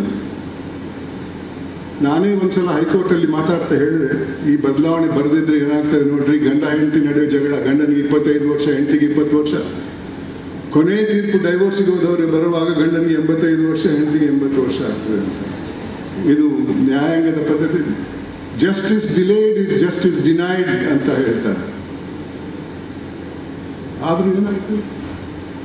ಅಷ್ಟು ಮಾತ್ರ ಅಲ್ಲ, ನ್ಯಾಯಾಂಗದಲ್ಲೂ ಭ್ರಷ್ಟಾಚಾರ ಇದೆ. ಆ ನ್ಯಾಯಾಧೀಶರು ಯಾರು? ಎಲ್ಲಿಂದ ಹೋಗುವವರು? ಇದೇ ಸಮಾಜದಿಂದ ಹೋಗುವವರು. ಆದ್ರಿಂದ ನನ್ನ ಅಭಿಪ್ರಾಯದಲ್ಲಿ ಸಂವಿಧಾನದ ಆಸೆಗಳನ್ನು ಅದರಿಂದ ನಾವು ದೂರ ಇದ್ದೇವೆ ಅನ್ನೋದು ನನ್ನ ವಿಚಾರ. ಇದಕ್ಕೆ ಕಾರಣ ಏನು? ನನ್ನ ಅನಿಸಿಕೆಯಲ್ಲಿ ಇದಕ್ಕೆ ವ್ಯಕ್ತಿಗಳು ಕಾರಣ ಅಲ್ಲ, ಈ ಸಮಾಜ. ನಾನು ಚಿಕ್ಕವನಾಗಿದ್ದಾಗ ಅಂಥ ಸಮಾಜದಲ್ಲಿದ್ದೆ. ಆ ಸಮಾಜ ಒಳ್ಳೆ ಕೆಲಸ ಮಾಡಿದ್ದವರನ್ನ ಸನ್ಮಾನಿಸ್ತಾ ಇತ್ತು, ತಪ್ಪು ಮಾಡಿದ್ದವರನ್ನು ಬಹಿಷ್ಕರಿಸ್ತಾ ಇತ್ತು. ಉದಾಹರಣೆಗೆ ನಾನು ಹೇಳಿದೆ, ಅಮ್ಮವರು ಕೂಡ ಹೇಳಿದರು, ನನ್ನ ಗ್ರಾಮದಲ್ಲಿ ಯಾರಾದರೂ ಜೈಲಿಗೆ ಹೋಗಿದ್ರೆ ನನ್ನ ಪೋಷಕರು ಹೇಳ್ತಾ ಇದ್ರು, ಮನೆ ಹತ್ರ ಅಂತ. ಅದು ಸಾಮಾಜಿಕ ಶಿಕ್ಷೆ ಆಗಿತ್ತು. ಅದು ತಪ್ಪು ಮಾಡಿದ್ದವನಿಗೆ ಮಾತ್ರ ಅಲ್ಲ, ಆತನ ಕುಟುಂಬಕ್ಕೂ ಶಿಕ್ಷೆ ಆಗ್ತಾ ಇತ್ತು. ಆದ್ರಿಂದ ತಪ್ಪು ಮಾಡೋಕ್ಕೆ ಹೆದರ್ತಾ ಇದ್ದರು ಜನರು. ಇವತ್ತು ಆ ರೀತಿ ಇಲ್ಲ. ಸಮಾಜದ ಭಾವನೆಯಲ್ಲಿ ಬಹಳಷ್ಟು ಬದಲಾವಣೆ ಬಂದಿದೆ. ಇವತ್ತಿನ ಸಮಾಜ ಬರೀ ಶ್ರೀಮಂತಿಕೆ ಮತ್ತು ಅಧಿಕಾರವನ್ನು ಪೂಜಿಸುವಂತಹ ಸಮಾಜದಲ್ಲಿ ನಾವಿದ್ದೇವೆ. ಪ್ರಾಮಾಣಿಕರಿಗೆ ಯಾವ ಬೆಲೆನೂ ಇಲ್ಲ. ಪ್ರಾಮಾಣಿಕರ ಬಗ್ಗೆ ಮಾತಾಡಿದ್ರೆ ಬಿಡ್ರಿ, ಅವನು ಹುಚ್ಚ, ಅವನು ತಿನ್ನಲ್ಲ, ಇನ್ನೊಬ್ಬನಿಗೂ ತಿನ್ನಕ್ಕೆ ಬಿಡಲ್ಲ ಅನ್ನೋ ಮಾತು ಸರ್ವಸಾಧಾರಣವಾದದ್ದು. ತಪ್ಪು ಮಾಡಿದ್ದಕ್ಕೆ ಏನೂ ಬಿಡಿಲ್ಲ, ಬಿಡ್ರಿ, ಎಲ್ಲರೂ ಮಾಡ್ತಾರೆ ತಪ್ಪು. ಎಂಥ ಸಮಾಜದಲ್ಲಿ ಇದ್ದೇವೆ ನಾವು? ಇದು ಭಾವನೆ ಹೇಗೆ ಬಂತು ಸಮಾಜಕ್ಕೆ? ನನ್ನ ಅನಿಸಿಕೆಯಲ್ಲಿ ಇದಕ್ಕೆ ಮೂಲ ಕಾರಣ ಒಂದು ರೋಗ, ದುರಾಸೆ ಅನ್ನೋ ಒಂದು ರೋಗ. ಹಿಂದೆ ಸಮಾಜದಲ್ಲಿ ಅಷ್ಟೊಂದು ಮೌಲ್ಯಗಳಿದ್ದು ತಪ್ಪು ಮಾಡೋರು ಕಮ್ಮಿ ಇದ್ರು. ಅಂತ ತಪ್ಪು ಮಾಡೋರನ್ನ ಆ ಸಮಾಜ ಬಹಿಷ್ಕರಿಸ್ತಾ ಇತ್ತು. ಅದು ಕೋರ್ಟ್ ಶಿಕ್ಷೆ ಅಲ್ಲ, ಸಾಮಾಜಿಕ ಶಿಕ್ಷೆ ಆಗಿತ್ತು. ಕೋರ್ಟಿಗೆ ಹೋದ್ರೂ ಕೂಡ ಒಂದೊಂದು ಕೇಸ್ಗಳು ಒಂದೊಂದು ವರ್ಷದಲ್ಲಿ ಮುಗಿತಾ ಇದ್ವು. ಇವತ್ತಿನ ಪರಿಸ್ಥಿತಿಯಲ್ಲಿ ಏನಾಗ್ತಾ ಇದೆ ನೋಡ್ರಿ. ಯಾರಿಗೆ ನಿಜವಾಗಿ ಶಿಕ್ಷೆ ಸಿಗ್ತದೆ? ಸ್ಟ್ಯಾಟಿಸ್ಟಿಕ್ಸ್ ಪ್ರಕಾರ ಪ್ರಿವೆನ್ಷನ್ ಆಫ್ ಕರಪ್ಷನ್ ಆಕ್ಟ್ ಕೇಸಲ್ಲಿ ಶಿಕ್ಷೆ ಆಗುವುದು 27% ಜನರಿಗೆ ಮಾತ್ರ. ಯಾರು ಹೆದರ್ತಾರೆ? ಅದು ಕೂಡ 30-40 ವರ್ಷದ ನಂತರ. ಯಾರಿಗೂ ಹೆದರಿಕೆ ಇಲ್ಲ, ಮರ್ಯಾದೆ ಹೆದರಿಕೆಯನ್ನು ಕೂಡ ಇಲ್ಲ. ಯಾಕೆ ಜೈಲಿಗೆ ಹೋದವ್ರಿಗೆ ಸ್ವಾಗತ ಮಾಡ್ತೀರಂತ ಹೇಳಕ್ಕೆ ಹೋದ್ರೆ ನಮಗೆ ಬರುವ ಜವಾಬ್ ಏನಂದ್ರೆ, ಏನ್ರಿ ನಾನು ಒಬ್ಬನೇ ಜೈಲಿಗೆ ಹೋದ, ಮಹಾತ್ಮ ಗಾಂಧಿ ಅವ್ರು ಹೋಗಿಲ್ಲ? ಆ ಸಮಾಜದ ಸದಸ್ಯರು ನಾವು. ಒಳ್ಳೆಯವರು ಇದ್ದಾರೆ, ಮಾತಾಡಲ್ಲ. ಮಿಕ್ಕಿದವರು ಎಲ್ಲರೂ ಅಷ್ಟೇ ರೀ ಬಿಡ್ರಿ ಅಂತಾರೆ. ಇಂತಹ ಭಾವನೆಯಿಂದ ಈ ಸಮಾಜದಲ್ಲಿ ಈ ಮಟ್ಟಕ್ಕೆ ಬಂದಿದೆ ಬಂಧುಗಳೇ. ಶ್ರೀಮಂತನಾದರೆ ಒಂದೊಂದು ಸಲಾಮ, ಅಧಿಕಾರಕ್ಕೆ ಬಂದರೆ ಒಂದೊಂದು ಸಲಾಮ. ಈ ಸಮಾಜವನ್ನು ಬದಲಾಯಿಸದೇ ಇದ್ರೆ ಮುಂದೆ ಬಹಳ ಕಷ್ಟ. ನಾನಂತೂ ನನಗೆ ಇವಾಗ 85 ವರ್ಷ, ದಿನ ತಿರುಗ್ತಾ ಇದ್ದೇನೆ. ಕಳೆದ 10 ದಿವಸದಲ್ಲಿ ಗುಲ್ಬರ್ಗಕ್ಕೆ ಹೋದೆ, ಬಳ್ಳಾರಿಗೆ ಹೋದೆ, ಹುಬ್ಳಿಗೆ ಹೋದೆ, ಇವತ್ತು ಇಲ್ಲಿದ್ದೇನೆ. ಯಾಕಂದ್ರೆ ಬಹಳಷ್ಟು ಅನ್ಯಾಯವನ್ನು ನಾನು ಕಂಡೆ ಲೋಕಾಯುಕ್ತನಾಗಿ. ನನ್ನ ಅನಿಸಿಕೆಯಲ್ಲಿ ಇದಕ್ಕೆ, ಈ ರೋಗಕ್ಕೆ ಮದ್ದಿಲ್ಲ, ಆದರೆ ಒಂದು ರೀತಿಯಲ್ಲಿ ಇದಕ್ಕೆ ಮಟ್ಟ ಹಾಕ್ಬೋದು. ಅದು ನಮ್ಮ ಸಮಾಜದಲ್ಲಿ ನಮ್ಮ ಹಿರಿಯರು ಕಟ್ಟಿದಂಥ ಒಂದು ಮೌಲ್ಯ, ತೃಪ್ತಿ ಅನ್ನೋ ಒಂದು ಗುಣ, ಕಂಟೆಂಟ್ಮೆಂಟ್. ಬೇರೆ ದಾರಿ ಇಲ್ಲ. ತೃಪ್ತಿ ಇದ್ರೆ ದುರಾಸೆ ಬರಲ್ಲ. ದುರಾಸೆ ಇದ್ದು ತೃಪ್ತಿ ಅಳವಡಿಸಿದ್ರೆ ಆ ದುರಾಸೆಗೆ ಮಟ್ಟ ಆಗ್ತದೆ ತೃಪ್ತಿ. ನಾನು ನನ್ನ ವೈಯಕ್ತಿಕ ಅನುಭವದಿಂದ ಹೇಳ್ತಾ ಇದ್ದೇನೆ. ನಾನು ನಿವೃತ್ತನಾಗಿ 15 ವರ್ಷ ಆಯಿತು. ಇಷ್ಟರಲ್ಲಿ ನನ್ನಲ್ಲಿ ಒಂದಿಷ್ಟು ನ್ಯೂನ್ಯತೆ ಇಡ್ತಾ ಇದ್ರೆ ನನ್ನ ಬಟ್ಟೆ ಬಿಚ್ಚಿ ಬೀದಿಯಲ್ಲಿ ಇಳಿತಾ ಇದ್ರು. ಯಾಕಂದ್ರೆ ನಾನು 3 ಮುಖ್ಯಮಂತ್ರಿಗಳ ವಿರುದ್ಧ ವರದಿ ಕೊಟ್ಟಿದ್ದೇನೆ, 3 ಬೇರೆ ಬೇರೆ ರಾಜಕೀಯ ಪಕ್ಷದವರು, 8 ಮಂತ್ರಿಗಳ ವಿರುದ್ಧ ಕೊಟ್ಟಿದ್ದೇನೆ, ಸುಮಾರು 10-12 MLA MLCಗಳ ವಿರುದ್ಧ ಕೊಟ್ಟಿದ್ದೇನೆ, 150ಕ್ಕಿಂತ ಜಾಸ್ತಿ IAS IPS ಅಧಿಕಾರಿಗಳ ವಿರುದ್ಧ ಕೊಟ್ಟಿದ್ದೇನೆ. ಶಿಕ್ಷೆ ಯಾರಿಗೂ ಆಗಿಲ್ಲ, ಅದು ಬೇರೆ ವಿಚಾರ.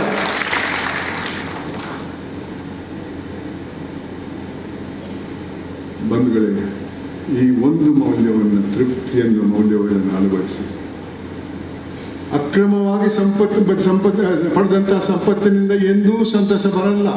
ಯಾವಾಗ ಇನ್ಕಮ್ ಟ್ಯಾಕ್ಸ್ನವ್ರು ಬರ್ತಾರೋ, ಯಾವಾಗ ಎನ್ಫೋರ್ಸ್ಮೆಂಟ್ ಡಿಪಾರ್ಟ್ಮೆಂಟ್ನವ್ರು ಬರ್ತಾರೋ, ಯಾವಾಗ ದರೋಡೆಕೋರರು ಬರ್ತಾರೋ, ಇಷ್ಟೊಂದು ನಗದು ಮನೆಯಲ್ಲಿ ಇಟ್ಟಿದ್ರೆ ಮತ್ತೆ ನನ್ನ ಮಕ್ಕಳು ಏನಾಗ್ಬೋದು ಅನ್ನೋ ಯೋಚನೆ ಅವರಲ್ಲಿ ಇದ್ದೇ ಇರ್ತದೆ. ಮಲಗಬೇಕಾದ ನಿದ್ದೆ ಬರಬೇಕಾದ್ರೆ ನಿದ್ದೆ ಮದ್ದು ತಗೊಳ್ಬೇಕಾಗ್ತದೆ.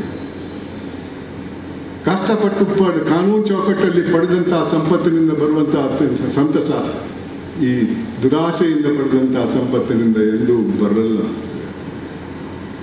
ತೃಪ್ತಿ ಅಂದರೆ ಒಂದು ಹಂತಕ್ಕೆ ಡಿಗ್ರಿ ಸಿಕ್ತು, ಒಂದು ಕೆಲಸ ಸಿಕ್ತು, ಇನ್ನೇನು ಬೇಡ ನಾನು ಸನ್ಯಾಸಿ ಆಗ್ತೇನೆ ಅಂತಲ್ಲ. ಎಲ್ಲರಲ್ಲೂ ಆಕಾಂಕ್ಷೆ ಅನ್ನೋ ಒಂದು ಗುಣ ಇರಬೇಕು. an ambition to become somebody big, an ambition to become somebody rich. Legitimately earned wealth is no product of sin. Earn as much as you want, but not by stealing from somebody's pocket or from somebody's plate. You'll never ever be happy. My dear students, it's your future I'm referring to. So far as I'm concerned, my days are numbered. I don't even have a child to think about the child's future. But I do think it's my responsibility to use the opportunity I get to convey my personal experience to you all. You can agree, you can disagree. I have no difficulty with that. But If I may use that word, my target are you, youth of this country. For your sake, for the sake of your children, your future of the country, please think about it. You don't have to spend money on doctors and pharmaceuticals. All you have to do is inculcate this value of contentment. Of course you may face difficulties, but you are in the transitory period. If you have to suffer, face it boldly. You can change this society, bring it back to the days that it was there. Otherwise, let me tell you what exactly is happening. ನಮ್ಮ ದೇಶದಲ್ಲಿ ಬಹಳಷ್ಟು ಅಭಿವೃದ್ಧಿ ಆಗಿದೆ, ಆದರೆ ಎಲ್ಲಕ್ಕಿಂತಲೂ ಜಾಸ್ತಿ ಅಭಿವೃದ್ಧಿ ಆದದ್ದು ಈ ದುರಾಸೆ ಅನ್ನುವ ರೋಗ. ಈ ಪದ ಅಭಿವೃದ್ಧಿ ನಾನು ಬೇಕಂತಲೇ ಬಳಸ್ತಾ ಇದ್ದೇನೆ. ಉದಾಹರಣೆಗೆ 50ನೇ ದಶಕದಲ್ಲಿ ನೂರಾರು ಹಗರಣಗಳು ನಡೆದಿವೆ. ಅದರಲ್ಲಿ ಒಂದು ಹಗರಣದ ಮಾಹಿತಿ ನಿಮ್ಗೆ ಕೊಡ್ತೇನೆ, ಜೀಪ್ ಹಗರಣ ಅಂತ. ಪರದೇಶದಿಂದ ನಮ್ಮ ಯೋಧರಿಗೆ ಜೀಪ್ ವಾಹನವನ್ನು ಖರೀದಿ ಮಾಡುವ ಕಾಂಟ್ರಾಕ್ಟ್ ಅಲ್ಲಿ ಕೆಲವು ಅಧಿಕಾರದಲ್ಲಿದ್ದವರು 52 ಲಕ್ಷ ರೂಪಾಯಿ ಕೊಳ್ಳೆ ಹೊಡೆದರು, ಜೀಪ್ ಹಗರಣ. ನಂತರ 1-2 ದಶಕದ ನಂತರ ಬೋಫರ್ಸ್ ಅನ್ನೋ ಒಂದು ಹಗರಣ ಬೆಳಗ್ಗೆ ಬಂತು. ಪರದೇಶದಿಂದ ನಮ್ಮ ಯೋಧರಿಗೆ ಆಯುಧವನ್ನು ಖರೀದಿ ಮಾಡುವ ಕಾಂಟ್ರಾಕ್ಟ್ ಅಲ್ಲಿ ಕೆಲವು ಅಧಿಕಾರದಲ್ಲಿದ್ದವರು 64 ಕೋಟಿ ರೂಪಾಯಿ ಕೊಳ್ಳೆ ಹೊಡೆದರು. ತದನಂತರದ ದಶಕದಲ್ಲಿ ಕಾಮನ್ವೆಲ್ತ್ ಗೇಮ್ಸ್ ಅನ್ನೋ ಒಂದು ಹಗರಣದಲ್ಲಿ 70,000 ಕೋಟಿ ರೂಪಾಯಿ ಕೊಳ್ಳೆ ಹೊಡೆದರು ಕೆಲವು ಅಧಿಕಾರದಲ್ಲಿದ್ದವರು. ಈ ಸಂಖ್ಯೆ ನಂದಲ್ಲ, ವಿಚಾರಣೆ ನಂತರ ಕೇಂದ್ರ ಸರ್ಕಾರಕ್ಕೆ ವರದಿ ಮೂಲಕ ಕೊಟ್ಟಂತಹ ಸಂವಿಧಾನದ ಒಬ್ಬ ಅಧಿಕಾರಿ, CAG, the Comptroller and Auditor General of India. He said, after investigation, this much of money has been siphoned off. Then comes another scam a couple of years later, 2G ಅನ್ನೋ ಒಂದು ಹಗರಣ. ಅದರಲ್ಲಿ 1,76,000 ಕೋಟಿ ರೂಪಾಯಿ ಕೊಳ್ಳೆ ಹೊಡೆದರು. ಆ ವರ್ಷ ಕರ್ನಾಟಕ ರಾಜ್ಯದ ಬಜೆಟ್ 7 ಕೋಟಿ ಜನರಿಗೆ, 4 ಲಕ್ಷ ಸರ್ಕಾರಿ ನೌಕರರ ವೇತನಕ್ಕೆ, 1 ವರ್ಷಕ್ಕೆ ಅಭಿವೃದ್ಧಿಗೆ ಕೂಡ ಮೀಸಲಾಗಿಟ್ಟಂತ ಹಣ, ಸರ್ಕಾರದ ಬಜೆಟ್ ಹಣ 1,16,000 ಕೋಟಿ. ಒಂದು ಹಗರಣದಲ್ಲಿ 1,76,000 ಕೋಟಿ ರೂಪಾಯಿ ಕೊಳ್ಳೆ ಹೊಡೆದರು. ತದನಂತರ ಕೋಲ್ಗೇಟ್ ಅನ್ನೋ ಒಂದು ಹಗರಣ ಬಂತು. ಅದರಲ್ಲಿ 1,86,000 ಕೋಟಿ ರೂಪಾಯಿ. ಗೂಗಲ್ಗೆ ಹೋಗಿ ನೋಡಿ, ಇದೆಲ್ಲ ಗೂಗಲಲ್ಲಿದೆ. 85ರಲ್ಲಿ ಅಂದಿನ ಪ್ರಧಾನಮಂತ್ರಿ ದಿವಂಗತ ರಾಜೀವ್ ಗಾಂಧಿ ಅವರು ಬಹಿರಂಗವಾಗಿ ಹೇಳಿದಂತಹ ಮಾತು, ಅಂದು ಕೇಂದ್ರ ಸರ್ಕಾರ ಅಭಿವೃದ್ಧಿಗೆ ಕೊಟ್ಟಂತಹ 1 ರೂಪಾಯಿಯಲ್ಲಿ ಕೊನೆ ಹಂತಕ್ಕೆ ಹೋದದ್ದು 15 ಪೈಸೆ ಮಾತ್ರ.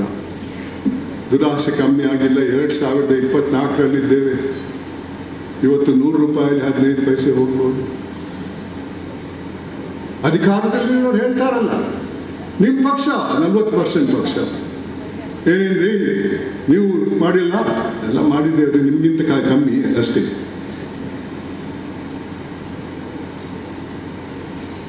ಬದಲಾವಣೆ ಬರಬೇಕು. ನನ್ನ ವಯಸ್ಸಿನವರಿಂದ ಬದಲಾವಣೆ ಬರುವುದು ಬಹಳ ಕಮ್ಮಿ. ವಿದ್ಯಾರ್ಥಿನಿಯರೇ, ನಿಮ್ಮಿಂದ ಬದಲಾವಣೆ ಬರಬೇಕು. ಆದರೆ ಈ ಮಕ್ಕಳಲ್ಲಿ ಈ ಮೌಲ್ಯವನ್ನು ಅಳವಡಿಸುವವರು ಯಾರು?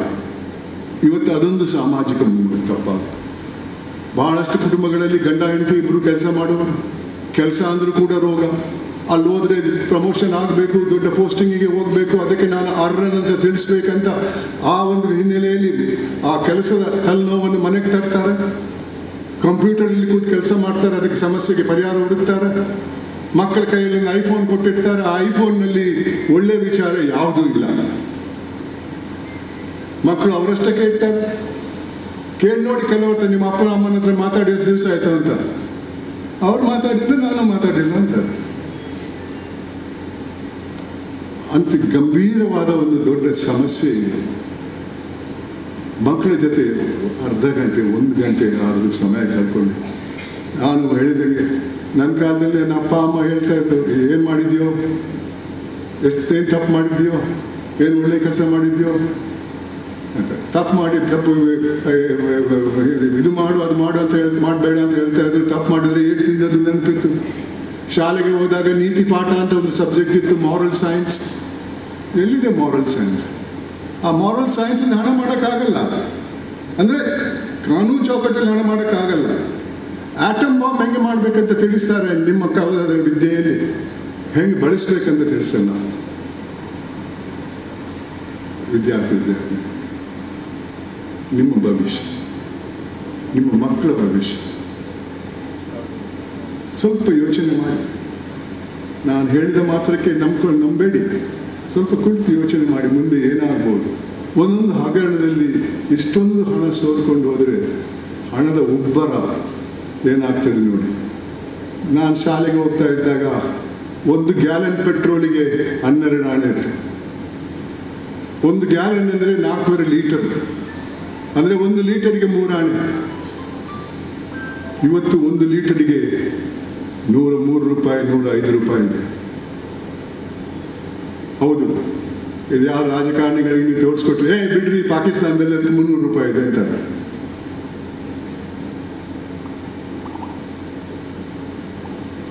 ದಯವಿಟ್ಟು ಯೋಚನೆ ಮಾಡಿ ಯಾವ ಮಟ್ಟಕ್ಕೆ ಹೋಗ್ಬೋದು. ಇದರ ಪರಿಣಾಮ ಏನು? ನನ್ನ ತಂದೆಯವರು ಸುಪ್ರೀಂ ಕೋರ್ಟ್ ನ್ಯಾಯಾಧೀಶ 73ನೇ ಇಸ್ವಿಯಲ್ಲಿ ರಾಜೀನಾಮೆ ಕೊಟ್ಟು ಬಂದರು. ಅವರ ಕಾಲದಲ್ಲಿ ಅವರ ಸಂಬಳ, ಸುಪ್ರೀಂ ಕೋರ್ಟ್ ಜಡ್ಜ್ ಸಂಬಳ 4,000. ನಾನು ನ್ಯಾಯಾಧೀಶನಾದಾಗ 50,000. ಅಂದರೆ ಆ 4,000 ಅದಕ್ಕಿಂತ ಜಾಸ್ತಿ ಇದೆ. ಇವತ್ತು ಸುಮಾರು 3 ಲಕ್ಷ ಇದೆ. ಇಷ್ಟೊಂದು ಹಣದ ಉಬ್ಬರದಿಂದ ಯಾವ ರೀತಿಯಲ್ಲಿ ನಮ್ಮ ಆರ್ಥಿಕ ಪರಿಸ್ಥಿತಿ ಸುಧಾರಿಸಬಹುದು? ಆದರೆ ಬಹಳಷ್ಟು ದೇಶಗಳಲ್ಲಿ ಇದಕ್ಕಿಂತ ಜಾಸ್ತಿ ಇದೆ ಅಂತ ಹೇಳುವುದು. ಯಾಕಂದರೆ ಇವತ್ತು ಅಂತಾರಾಷ್ಟ್ರೀಯ ಮಟ್ಟದಲ್ಲಿ ಆರ್ಥಿಕ ಪರಿಸ್ಥಿತಿಯಲ್ಲಿ ನಾವು 4ನೇ ಸ್ಥಾನದಲ್ಲಿದ್ದೇವೆ. ಇಷ್ಟೊಂದು ಹಣ ಸೋರ್ಕೊಂಡು ಹೋಗುವುದರಲ್ಲಿ ಕಮ್ಮಿ ಆದರೆ ಖಂಡಿತವಾಗಿ ನಾವು 1ನೇ ಸ್ಥಾನಕ್ಕೆ ಹೋಗ್ತೇವೆ.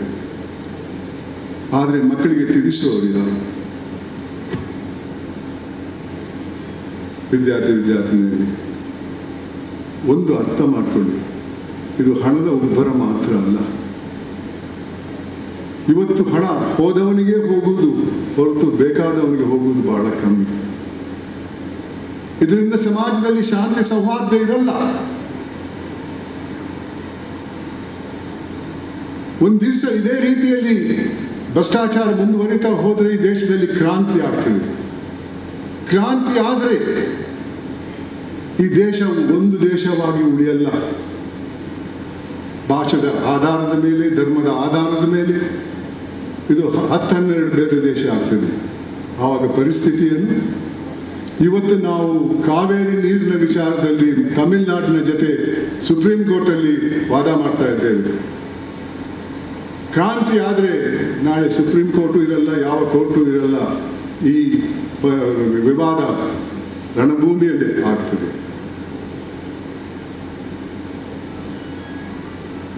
ಆದ್ದರಿಂದ ನಮ್ಮ ಭವಿಷ್ಯದ ಬಗ್ಗೆ ನಾವು ಸ್ವಲ್ಪ ಯೋಚನೆ ಮಾಡಿದರೆ ನನಗನ್ನಿಸ್ತಾ ಇದೆ ಈ ದೇಶ ಒಂದೇ ದೇಶವಾಗಿ ಉಳಿಬಹುದು, ನಿಮ್ಮ ಭವಿಷ್ಯ ಕೂಡ ಚೆನ್ನಾಗಿರ್ಬೋದು. ಈ ತೃಪ್ತಿ ಜೊತೆ ಇನ್ನೊಂದು ಮೌಲ್ಯದ ಅಗತ್ಯ ಇದೆ, ಅದು ಮಾನವೀಯತೆ. ನಾವು ಹುಟ್ಟುವಾಗ ಮಾನವರಾಗಿ ಹುಟ್ಟಲ್ಲ. ಮಾನವ ಅನ್ನುವ ಗುಂಪೇ ಸೈನ್ಸಲ್ಲಿ ಇಲ್ಲ. ನಾವು ಹುಟ್ಟುವುದು ಸೈನ್ಸಲ್ಲಿ ಹೋಮೋಸಿಪಿಯನ್ಸ್ ಅನ್ನುವ ಒಂದು ಗುಂಪಿಗೆ. ಮಾನವೀಯತೆಗೂ ಆ ಹೋಮೋಸಿಪಿಯನ್ಸ್ಗೂ ಯಾವ ಸಂಬಂಧನೂ ಇಲ್ಲ. ಮಾನವೀಯತೆ ಅನ್ನೋದು ನಮ್ಮ ಹಿರಿಯರು ಸಮಾಜದಲ್ಲಿ ಕಟ್ಟಿದಂತಹ ಒಂದು ಮೌಲ್ಯ. ಸಮಾಜದಲ್ಲಿ ಶಾಂತಿ ಸೌಹಾರ್ದ ಇರಬೇಕನ್ನುವ ಹಿನ್ನೆಲೆಯಲ್ಲಿ. ಆದರೆ ಇವತ್ತು ಮಾನವೀಯತೆ ಎಷ್ಟು ಕಮ್ಮಿ ಆಗಿದೆ. ನಾನು ಕಂಡಿದ್ದೇನೆ. ನಾನು ಚಿಕ್ಕವನಾಗಿದ್ದಾಗ ಹೇಗಿತ್ತು ಸಮಾಜ, ಇವತ್ತು ಏನಾಗಿದೆ ಆ ಸಮಾಜ. ಅದರ ಪರಿಣಾಮ ಏನು ವ್ಯಕ್ತಿಗಳ ಮೇಲೆ? ನಮ್ಮ ಹಿರಿಯರು ಕವಿಗಳು ಬರೆದಿದ್ದಾರಲ್ಲ ಈ ರಾಜ್ಯದಲ್ಲಿ, ಏನೇ ಆಗು ನಿನಗೆ ಬೇಕಾದವನಾಗು, ಆದರೆ ಮೊದಲು ಮಾನವನಾಗು ಅಂತಾರೆ. Become what you want to become in life, but become a human being first. What a fantastic suggestion. ಅದಕ್ಕೆ ಪೂರಕವಾಗಿ ನಾನು ಶಾಲಾ ಕಾಲೇಜಿಗೆ ಹೋಗಿದ್ದಾಗ, ಅದು 1834, ಅಲ್ಲಿ ನನ್ನದೇ ಆದ ಒಂದು ಸಂದೇಶವನ್ನು ಕೊಡ್ತಾ ಇರ್ತೇನೆ ಮಕ್ಕಳಿಗೆ. ಹುಟ್ಟುವಾಗ ಮಾನವನಾಗಿ ಹುಟ್ಟದೇ ಇದ್ರೂ ಜೀವನ ಪಥದಲ್ಲಿ ಮಾನವೀಯತೆಯನ್ನು ಅಳವಡಿಸಿಕೊಂಡು ಸಾಯುವಾಗ ಮಾನವನಾಗಿ ಸತ್ರೆ ಅದಕ್ಕೆ ಮೇಲ್ಪಟ್ಟಂತಹ ಗೌರವ ಯಾವುದೂ ಇಲ್ಲ. Even if you are not born a human being, in the journey of your life, if you acquire humanism and die as a human being, there is no better glory than that. I'll just give 2 or 3 examples of my experience in Lokayukta, and I'll conclude. I think I overpassed your time. Be that as may. 2011ರಲ್ಲಿ ಒಬ್ಬ ಹರೀಶ್ ನಂಜಪ್ಪ ಅನ್ನುವ ಯುವಕ ಬೆಂಗಳೂರಿನ ಆಸ್ಪಾಸಲ್ಲಿ motor ಸೈಕಲಲ್ಲಿ ಹೋಗ್ತಾ ಇದ್ದ. ಹಿಂದ್ಗಡೆ ಒಂದು lorry, ಅದರ front tyre ಒಂದು ಟೈರ್ ಪಂಕ್ಚರ್ ಆಗಿತ್ತು. ಆತನ ದೇಹದ ಮೇಲೆ ಹೋಗ್ತದೆ, ದೇಹ ಇಬ್ಬಾಗವಾಗ್ತದೆ. ಅಲ್ಲಿ ಹಲವಾರು ವ್ಯಕ್ತಿಗಳು ಫೋಟೋ ತೆಗಿತಾ ಇದ್ರು, ವಿಡಿಯೋ ಮಾಡ್ತಾ ಇದ್ರು. ಅವನು ಜೀವಂತವಾಗಿದ್ದ. ಆತ ದಯವಿಟ್ಟು ಸ್ವಲ್ಪ ನೀರು ಕೊಡಿ ಅಂತ ಕೇಳಿದ. ಒಬ್ಬರು ಕೊಟ್ಟಿಲ್ಲ. ತದನಂತರ ಆಂಬ್ಯುಲೆನ್ಸ್ ಬರ್ತದೆ. ಆಂಬ್ಯುಲೆನ್ಸ್ನ ಸಿಬ್ಬಂದಿ ದೇಹದ 2 ಭಾಗವನ್ನು ಎತ್ತಿದ್ದು ಆಂಬ್ಯುಲೆನ್ಸ್ ಅಲ್ಲಿ ಹಾಕ್ತಾರೆ. ಮತ್ತು ಜೀವಂತವಾಗಿದ್ದ. ಆತ ಸಿಬ್ಬಂದಿಗೆ ಹೇಳ್ತಾನೆ, ದಯವಿಟ್ಟು ವೈದ್ಯರಿಗೆ ಹೇಳಿ ನನ್ನ ಕಣ್ಣನ್ನು ದಾನ ಮಾಡಕ್ಕೆ ಅಂತಾನೆ. ಎಂಥ ವಿಪರ್ಯಾಸ! ಇದು ಕಟ್ಟುಕತೆ ಅಲ್ಲ. ಜಿ ಟಿವಿಯವರು ಆತನ ತಾಯಿಗೆ ಆತನ ಹೆಸರಲ್ಲಿ ಮರಣೋತ್ತರ ಪ್ರಶಸ್ತಿ ಕೊಡ್ತಾರೆ. ಆ ಪ್ರಶಸ್ತಿಯನ್ನು ಪ್ರದಾನ ಮಾಡಕ್ಕೆ ನನ್ನನ್ನು ಕರೆದಿದ್ರು. ನಮ್ಮ ಜೀವನದಲ್ಲಿ ದಿನನಿತ್ಯ ಒಂದೋ ಅಲ್ಲದಲ್ಲಿ ಇನ್ನೊಂದು ಘಟನೆಗಳು ಆಗ್ತದೆ. ಅದರಲ್ಲಿ ನಮ್ಮ ಮಾನವೀಯತೆಯನ್ನು ತೋರಿಸುವಂತಹ ಸಂದರ್ಭಗಳು ಬರ್ತವೆ. ಆದರೆ ಆ ಸಂದರ್ಭವನ್ನು ನಾವು ಎಷ್ಟು ಜನ ಬಳಸ್ಕೊಂಡಿದ್ದೇವೆ ಅಂತ ಸ್ವಲ್ಪ ನೋಡಿ. ನಿನ್ನೆ ಪ್ಲೇನಲ್ಲಿ ಬರ್ತಾ ಇದ್ದೆ. 2C ನನ್ನ ಸೀಟ್ ಆಗಿತ್ತು. 2 ಹೆಂಗಸರು ಬರ್ತಾರೆ. ಅವರಲ್ಲಿ ಒಬ್ಬರು ನನ್ನ ಪಕ್ಕದ ಸೀಟಲ್ಲಿ B ಅಲ್ಲಿ ಕೂಡಬೇಕಾಗಿತ್ತು, ಇನ್ನೊಬ್ರು ಈ ಪಕ್ಕದ ಸೀಟಲ್ಲಿ D ಅಲ್ಲಿ ಕೂಡಬೇಕಾಗಿತ್ತು. ನಾನು ಅವರ ಹಿಂದೆ ಇದ್ದೆ. ಅವ್ರು ಆ ಕಡೆ ಈ ಕಡೆ ನೋಡ್ತಾ ಇದ್ದೆ. ನಾನು ಹೇಳಿದೆ, C ನಂದು, ನೀವು ಪಕ್ಕದಲ್ಲಿ ಕೂತ್ಕೊಂಡು ನಾನು ಈ ಪಕ್ಕದಲ್ಲಿ ಬರ್ತೇನೆ ಅಂತ. ಮತ್ತೆ ಸಾಮಾನು ಮೇಲೆ ಹಾಕುವಾಗ ಆಕೆ ತೆಗೆದ್ಬಿಟ್ಟು ಒಂದು ಬ್ಯಾಗ್ ಕೊಟ್ಟರು, ನೀನು ಮೇಲೆ ಹಾಕಿ ಸ್ವಾಮಿ ಅಂತ. ಅದು ಮಾಡಿದೆ. ಆಕೆಗೆ ಬೆಲ್ಟ್ ಹಾಕಕ್ಕೆ ಗೊತ್ತಿರಲಿಲ್ಲ. ತೋರಿಸ್ಕೊಟ್ಟೆ ಹೇಗೆ ಬೆಲ್ಟ್ ಹಾಕ್ಬೇಕಂತ. ಎಷ್ಟು ಖುಷಿ ಆಯ್ತು ಅವರಿಗೆ. ಈ ಚಿಕ್ಕ ಚಿಕ್ಕ ವಿಚಾರದಲ್ಲಿ ನಾವು ನಮ್ಮ ಮಾನವೀಯತೆಯನ್ನು ತೋರಿಸಿದ್ರೆ ನಮ್ಗೆಷ್ಟು ಸಮಾಧಾನ ಆಗ್ತದೆ ಅಂತ ಸ್ವಲ್ಪ ಪ್ರಯತ್ನ ಮಾಡಿ. ಬಂಧುಗಳೇ, ಇನ್ನೆರಡು ಉದಾಹರಣೆ ಕೊಡ್ತೇನೆ. ಮಾನವೀಯತೆ ಇಲ್ಲದೆ ಇರುವುದು ಭ್ರಷ್ಟಾಚಾರದ ಇದೇನಂತ. 2010ರಲ್ಲಿ ಒಬ್ಬರು ಮಹಿಳೆ ಬರ್ತಾರೆ. ಏನಪ್ಪ ಸಮಸ್ಯೆ ಅಂತ ಕೇಳಿದೆ. ಸ್ವಾಮಿ, ನನಗೆ ಆದಾಯ ಇಲ್ಲ. ಒಬ್ಬ ಮಗ ಮುಂಬೈಯಲ್ಲಿ ಕೆಲಸ ಮಾಡ್ತಾನೆ. ತಿಂಗಳಿಗೆ 250 ರೂಪಾಯಿ ಮನಿ ಆರ್ಡರ್ ಮಾಡ್ತಾನೆ. ನಾನು ಆ 250 ರೂಪಾಯಲ್ಲಿ ತಿಂಗಳೆಲ್ಲ ನನ್ನ ಜೀವನವನ್ನು ನಡೆಸಬೇಕು. ಆ ಪೋಸ್ಟ್ ಮ್ಯಾನ್ 10% ಕೇಳ್ತಾನೆ. ಕೊಡದೇ ಇದ್ರೆ 3 ಸಲ ಮನೆಗೆ ಬಂದೆ, ಅಡ್ರೆಸ್ ಸಿಗಲಿಲ್ಲ, ವಾಪಸ್ ಕಳಿಸಿ ಅಂತಾನೆ. ಅದು ವಾಪಸ್ ಮಗನಿಗೆ ಎಂದೂ ಹೋಗಿಲ್ಲ. ಆ ಮಗನಿಗೆ ಮುಂಬೈಯಿಂದ ಬಂದು ಕೇಸ್ ಹಾಕಕ್ಕೆ ಆತನ ಶಕ್ತಿ ಇಲ್ಲ. ಕೇಸ್ ಹಾಕಿದ್ರೆ ಎಷ್ಟು ವರ್ಷದ ನಂತರ ಬರ್ತದೆ ಅಂತ ಗೊತ್ತಿಲ್ಲ. ಬಹಳ ಬೇಸರ ಪಟ್ಕೊಂಡ್ರು ಆಕೆ. ಆಕೆಗೆ ಸಹಾಯ ಮಾಡೋಕ್ಕೆ ಅಧಿಕಾರ ನನಗೆ ಇರಲಿಲ್ಲ. ಯಾಕಂದರೆ ಆ ಪೋಸ್ಟ್ ಮ್ಯಾನ್ ಕೇಂದ್ರ ಸರ್ಕಾರದ ನೌಕರ. ಲೋಕಾಯುಕ್ತ ಕರ್ನಾಟಕಕ್ಕೆ ಲೋಕಾಯುಕ್ತ ಅಧಿಕಾರಿಗಳು ಸರ್ಕಾರದ ಅಧಿಕಾರಿಗಳ ಮೇಲೆ ಮಾತ್ರ ಇತ್ತು. ಆಕೆಗೆ ಸಹಾಯ ಮಾಡಬೇಕಂತ ಅದಕ್ಕೆ ಸಂಬಂಧಪಟ್ಟಂಥ ಒಬ್ಬ ಹಿರಿಯ ಅಧಿಕಾರಿಗೆ, ಕೇಂದ್ರ ಸರ್ಕಾರದ ಅಧಿಕಾರಿಗೆ ಫೋನ್ ಮಾಡಿದೆ. ಆತ ನನಗೆ ಈ ಸಂಭಾಷಣೆ ಸಮಯದಲ್ಲಿ ಹೇಳ್ತಾನೆ, ಆ ಲೆಕ್ಕ ಹಾಕಿರಬೇಕು 250 ರೂಪಾಯಿ, 10% 25 ರೂಪಾಯಿ. ಸ್ವಾಮಿ, 25 ರೂಪಾಯಿ ಕೇಸ್ ಸ್ವಾಮಿ. ನನ್ನ ಅಧಿಕಾರಿಗಳು 1000 ಕೋಟಿ ಹಗರಣಗಳನ್ನೆಲ್ಲ ವಿಚಾರಣೆ ಮಾಡ್ತಾ ಇದ್ದಾರೆ. ನನಗೆ ಅಧಿಕಾರಿಗಳ ಅಭಾವ ಇದೆ. ನೀವೇ ಮಾಡಿಬಿಡಿ, ನಿಮಗೊಂದು ಪೊಲೀಸ್ ಫೋರ್ಸ್ ಇದೆ ಅಂತ. ಬೇರೆ ದಾರಿ ಇರಲಿಲ್ಲ. ಆಕೆಗೆ ಹೋಗಿ ಕೋರ್ಟಿಗೆ ಹೋಗಿ ಪೊಲೀಸರ ಹತ್ರ ಹೋಗಿ ಅಂತ ಹೇಳ. ಲೋಕಾಯುಕ್ತದ ಪೊಲೀಸ್ ಅಧಿಕಾರಿಗಳನ್ನ ಕರೆಸಿ ಚರ್ಚೆ ಮಾಡಿ ಏನಾದರೂ ಸಹಾಯ ಮಾಡಿ ಅಂತ ಹೇಳಿದ್ರೆ, ಒಂದು 2 ತಿಂಗಳ ನಂತರ ಆ ಮಹಿಳೆ ಬರ್ತಾರೆ, ಕಣ್ಣೀರು ಹಾಕ್ತಾರೆ. ದುಃಖದ ಕಣ್ಣೀರಲ್ಲ, ಸ್ವಾಮಿ ಎಲ್ಲದಕ್ಕೂ ಪರಿಹಾರ ಸಿಕ್ತು. ಏನಪ್ಪ ಮಾಡಿದ್ರಿ ಅಂತ. ನಿಮ್ಗೆ ಬೇಡ ಸರ್ ಅಂತ ಹೇಳಿದ್ರು. ಯಾರೋ ಇನ್ನವ್ರು ಹೇಳಿದ್ರು, ಅಲ್ಲಿ ಹೋಗಿ ಹೇಳ್ತಾರೆ, ನೀನು ಜೈಲಿಗೆ ಗಣಿಸ್ತೇನೆ, ನಿನ್ನ ಮೇಲೆ ಆ ಕೇಸ್ ಆಗ್ತೇನೆ, ನಿನ್ನ ಮೇಲೆ ಈ ಕೇಸ್ ಆಗ್ತೇನೆ ಅಂತ. ಆತ ಬಿಡಲೇಬೇಕಾಯ್ತು ಬಂತು. ಆದರೆ ಆಕೆಗೆ ಮಾತ್ರ ಆ ರಿಲೀಫ್. ಮಿಕ್ಕಿದವರು ಇನ್ನೂ ನಡೀತಾ ಇರಬೇಕು. ಇನ್ನೊಂದು ಕೇಸು ಅಲ್ಲಿಗೆ ಮುಗೀತದೆ. 2011ರಲ್ಲಿ ಹೈದರಾಬಾದಿಂದ ಒಬ್ಬರು ಹಿರಿಯ ಪೊಲೀಸ್ ಅಧಿಕಾರಿ, ಏರ್ಫೋರ್ಸ್ ಅಧಿಕಾರಿ ಫೋನ್ ಮಾಡ್ತಾರೆ. ಅವ್ರು ಹೇಳಿದರು, 3 ದಿವಸದ ಹಿಂದೆ ನನ್ನ ಅಣ್ಣನ 18 ವರ್ಷದ ಮಗಳು ಬೆಂಗಳೂರಲ್ಲಿ ಅಪಘಾತಕ್ಕೆ ಸಿಲುಕಿ ಸಾವನ್ನಪ್ಪಿದ್ದಾಳೆ. ಆಕೆಯ ಶವ ಒಂದು ಸರ್ಕಾರಿ ಆಸ್ಪತ್ರೆಯಲ್ಲಿತ್ತು. ಆಂಬ್ಯುಲೆನ್ಸ್ ಇಟ್ಟಿದ್ದೇವೆ ಶವವನ್ನು ಹೈದರಾಬಾದಿಗೆ ತರಕ್ಕೆ. 3 ದಿವಸ ಆಯಿತು, ಪೊಲೀಸರು ಶವ ಕೊಡ್ತಾ ಇಲ್ಲ. ಶವ ಪರೀಕ್ಷೆ ನಡೆದಿಲ್ಲ, ಆ ಕಾರಣದಿಂದ ಶವ ಕೊಡ್ತಾ ಇಲ್ಲ. ಸ್ವಲ್ಪ ಅರ್ಥ ಮಾಡಿಕೊಳ್ಳಿ ನಮ್ಮ ದುಃಖವನ್ನು. ನಾವು ಒಂದು ಚಿಕ್ಕ ಸದಸ್ಯನನ್ನು ಕಳ್ಕೊಂಡಿದ್ದೇವೆ.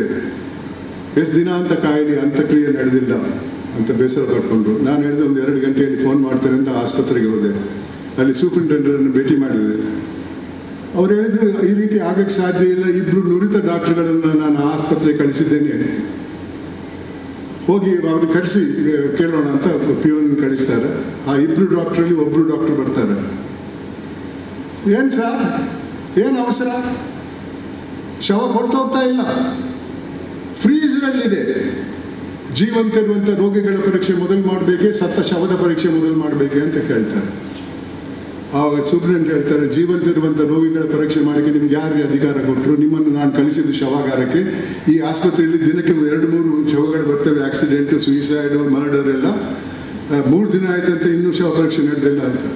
ಇಲ್ಲ ಸರ್, ಆ ಮೇನ್ ಬಿಲ್ಡಿಂಗಿಂದ ಒಬ್ಬರು ವ್ಯಕ್ತಿ ಬರ್ತಾರೆ, ಬಂದು ನನಗೆ ಹೇಳಿದರು ಅವರ ಸಂಬಂಧಿಗೆ ಬೇಕಾದ ಚಿಕಿತ್ಸೆ ಸಿಗ್ತಾ ಇಲ್ಲ, ನೀವು ದಯವಿಟ್ಟು ಬಂದು ಚಿಕಿತ್ಸೆ ಕೊಡಿ ಅಂತ. ನಾನು ಬಿಲ್ಡಿಂಗಿಗೆ ಹೋದೆ ಮಾನವೀಯತೆಯಿಂದ 3 ದಿವಸಕ್ಕೆ.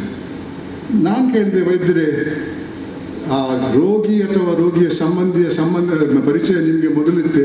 ಇಲ್ಲ ರೀ, ಮೊದಲನೇ ಸಲ. ನನಗೆ ಅರ್ಥ ಆಯಿತು. ಆ ಬಿಲ್ಡಿಂಗಲ್ಲಿ 40-50 ಜನ ಡಾಕ್ಟರ್ಗಳಿದ್ದಾರೆ. ಒಬ್ಬನಲ್ಲಿ ಸಮಾಧಾನ ಆಗದಿದ್ರೆ ಅಲ್ಲೇ ಪಕ್ಕದಲ್ಲಿರುವಂಥ ಇನ್ನೊಬ್ಬ ವೈದ್ಯನ ಹತ್ರ ಹೋಗ್ಬೋದಿತ್ತು. ಅದು ಬಿಟ್ಬಿಟ್ಟು 100 ಮೀಟರ್ ದೂರದಲ್ಲಿದ್ದಂಥ ಶವಾಗಾರಕ್ಕೆ ಪರಿಚಯ ಇಲ್ಲದ ವೈದ್ಯನ ನೋಡ್ಕೊಂಡು ಹೋದ್ರಂತೆ. ವಾಸ್ತವಿಕವಾಗಿ ಹಣ ಕೊಡದೆ ಶವ ಪರೀಕ್ಷೆ ಕೂಡ ನಡೆಯಲ್ಲ. ಶವ ಪರೀಕ್ಷೆ ನಡೆಯದೇ ಇದ್ರೆ ಪೊಲೀಸರು ಶವ ಕೊಡಲ್ಲ. 3 ದಿವಸದಿಂದ ಆಂಬ್ಯುಲೆನ್ಸ್ ಇಟ್ಟಿದ್ದಾರೆ. ನಾನು ಹೇಳಿದೆ ಇಲ್ಲೇ ಕೂತಿರ್ತೇನೆ, ಶವ ಪರೀಕ್ಷೆ ನಡೆದ ನಂತರ ಆಂಬ್ಯುಲೆನ್ಸಲ್ಲಿ ಶವ ಹಾಕಿದ ಮೇಲೆ ಮತ್ತೆ ನೋಡೋಣ ಏನಾಗಬೇಕಂತ. ಶವ ಪರೀಕ್ಷೆ ನಡೆಯಿತು, ಅದನ್ನು ಕಳಿಸಿದ್ದಾಯಿತು. ಅವನ ಮಗಳಾಗಿದ್ರೆ ಏನು ಮಾಡ್ತಾ ಇದ್ದ? ವಿದ್ಯಾರ್ಥಿ ಇನ್ನೊಂದು ಇದೇ ಮೌಲ್ಯದ ಅಗತ್ಯ. ಒಂದು ಮಾನವೀಯತೆ, ಇನ್ನೊಂದು ತೃಪ್ತಿ. ಎಷ್ಟು ಖುಷಿ ಆಗ್ತದೆ. ನಿಮ್ಮಲ್ಲಿ ಸ್ವಲ್ಪ ಜನ ಆದರೂ ಈ 2 ಮೌಲ್ಯಗಳನ್ನು ಅಳವಡಿಸಿ ಅಂತ ಕೇಳ್ಕೊಳ್ತಾ ನನ್ನ ಮಾತಿಗೆ ವಿರಾಮ ಕೊಡ್ತಾ ಇದ್ದೇನೆ. ಧನ್ಯವಾದಗಳು.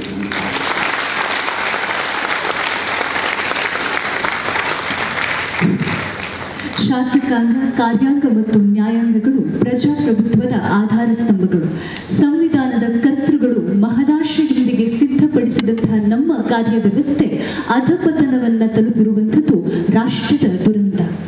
ಆದರೆ ಸೇವಾ ಮನೋಭಾವ ಮತ್ತು ರಾಷ್ಟ್ರೋನ್ನತಿಗಾಗಿ ಪ್ರಾಮಾಣಿಕ ಪ್ರಯತ್ನ, ಮಾನವೀಯತೆಗಳು ಇಂದು ನಮಗೆಲ್ಲರಿಗೂ ಕೂಡ ಅತ್ಯಗತ್ಯ ಅನ್ನೋದನ್ನ ತಿಳಿಸಿಕೊಡ್ತಾ, ಬದಲಾವಣೆ ನಮ್ಮ ಮನಗಳಿಂದ ಪ್ರಾರಂಭ ಆಗಲಿ ಅಂತನ್ನೋದನ್ನ ಹೇಳಿದಂತಹ ತಮಗೆ ಧನ್ಯವಾದಗಳು ಸರ್. ಬಂಧುಗಳೇ, ತಮ್ಮ ಸಮರ್ಥ ನಾಯಕತ್ವದ ಮೂಲಕ ನಮ್ಮ ವಿಶ್ವವಿದ್ಯಾನಿಲಯವನ್ನ ಯಶಸ್ವಿಯಾಗಿ ಮುನ್ನಡೆಸ್ತಾ ಇರುವಂತಹ ಇಂದಿನ ಕಾರ್ಯಕ್ರಮದ ಅಧ್ಯಕ್ಷರೂ ಆಗಿರುವ ಪ್ರೊಫೆಸರ್ PL ಧರ್ಮ, ಗೌರವಾನ್ವಿತ ಕುಲಪತಿಗಳು, ಮಂಗಳೂರು ವಿಶ್ವವಿದ್ಯಾನಿಲಯ, ಇವರಿಂದ ಅಧ್ಯಕ್ಷೀಯ ನುಡಿಗಳು. ಈ ಕಾರ್ಯಕ್ರಮದಲ್ಲಿ ಭಾಗವಹಿಸಿರುವಂಥ ಎಲ್ಲ ಆತ್ಮೀಯರೇ, 45ನೇ ಸಂಸ್ಥಾಪನಾ ದಿನಾಚರಣೆಗೆ ಮುಖ್ಯ ಅತಿಥಿಗಳಾಗಿ ಬಂದು ನಮ್ಮ ಕಾರ್ಯಕ್ರಮವನ್ನು ಉದ್ಘಾಟನೆ ಮಾಡಿ ಸಂಸ್ಥಾಪನಾ ದಿನಾಚರಣೆಯ ಭಾಷಣ ಅನ್ನೋದಕ್ಕಿಂತಲೂ ಬದುಕಿನ ಮಾರ್ಗಸೂಚಿಗಳನ್ನು ಕೊಟ್ಟಂಥ ಗೌರವಾನ್ವಿತ ನ್ಯಾಯಾಧೀಶರಾದಂಥ ಸಂತೋಷ್ ಹೆಗ್ಡೆ ಸರ್ ಅವರೇ, ನಮ್ಮ ರಿಜಿಸ್ಟ್ರಾರ್ ಇವ್ಯಾಲ್ಯೂಯೇಷನ್ ಏಕಕಾಲದಲ್ಲಿ ಕಾರ್ಯನಿರ್ವಹಿಸುತ್ತಿರುವ ಪ್ರೊಫೆಸರ್ ದೇವೇಂದ್ರಪ್ಪನವರೇ, ಕಾರ್ಯಕ್ರಮದ ಸಂಯೋಜಕರಾಗಿರುವ ಪ್ರೊಫೆಸರ್ ಖಾನ್ ಅವರೇ, ನಮ್ಮ ಸಿಂಡಿಕೇಟ್ನ ಅಕಾಡೆಮಿಕ್ ಕೌನ್ಸಿಲ್ನ ಎಲ್ಲ ಗೌರವಾನ್ವಿತ ಸದಸ್ಯರುಗಳೇ, ನಮ್ಮ ಡೀನರು, ಪ್ರಾಧ್ಯಾಪಕರು, ಅಧ್ಯಾಪಕ ಮಿತ್ರರು ಮತ್ತು ಎಲ್ಲ ಕಿರಿಯ ಸ್ನೇಹಿತರೆ ಮತ್ತು ಮಾಧ್ಯಮ ಮಿತ್ರರುಗಳೇ, ವಿಶೇಷ ಆಹ್ವಾನಿತರೆ, ನ್ಯಾಯಾಧೀಶರ ಮಾತುಗಳನ್ನು ಕೇಳಿದ ಮೇಲೆ ವಿಶ್ವವಿದ್ಯಾನಿಲಯದಲ್ಲಿ ಬೇರೆ ಏನು ಮಾತಾಡಲಿಕ್ಕಿದೆ ಅನ್ನುವ ಒಂದು ಸಣ್ಣ ಸಣ್ಣ ಸಮಸ್ಯೆಗಳು ನಮ್ಮ ಎದುರುಗಡೆ ಬಂದಿದೆ. ಆದರೂ ಕೂಡ ಇಂಥ ಅದ್ಭುತವಾದ ನಮ್ಮ ಮಾತುಗಳನ್ನು ಮತ್ತು ಹೃದಯ ಸ್ಪರ್ಶಿ ಆಶಯಗಳನ್ನು ಹೇಳಿರುವಂಥ ಗೌರವಾನ್ವಿತ ನ್ಯಾಯಮೂರ್ತಿಗಳಿಗೆ ತಾವೆಲ್ಲ ಎದ್ದು ನಿಂತು ಕೈ ಚಪ್ಪಾಳೆ ತಟ್ಟಿ ಒಂದು ಗೌರವ ಸೂಚಿಸಲಿಕ್ಕೆ ನಿಮ್ಮಲ್ಲಿ ನಾನು ಮನವಿ ಮಾಡಿಕೊಡ್ತಾ ಇದ್ದೇನೆ.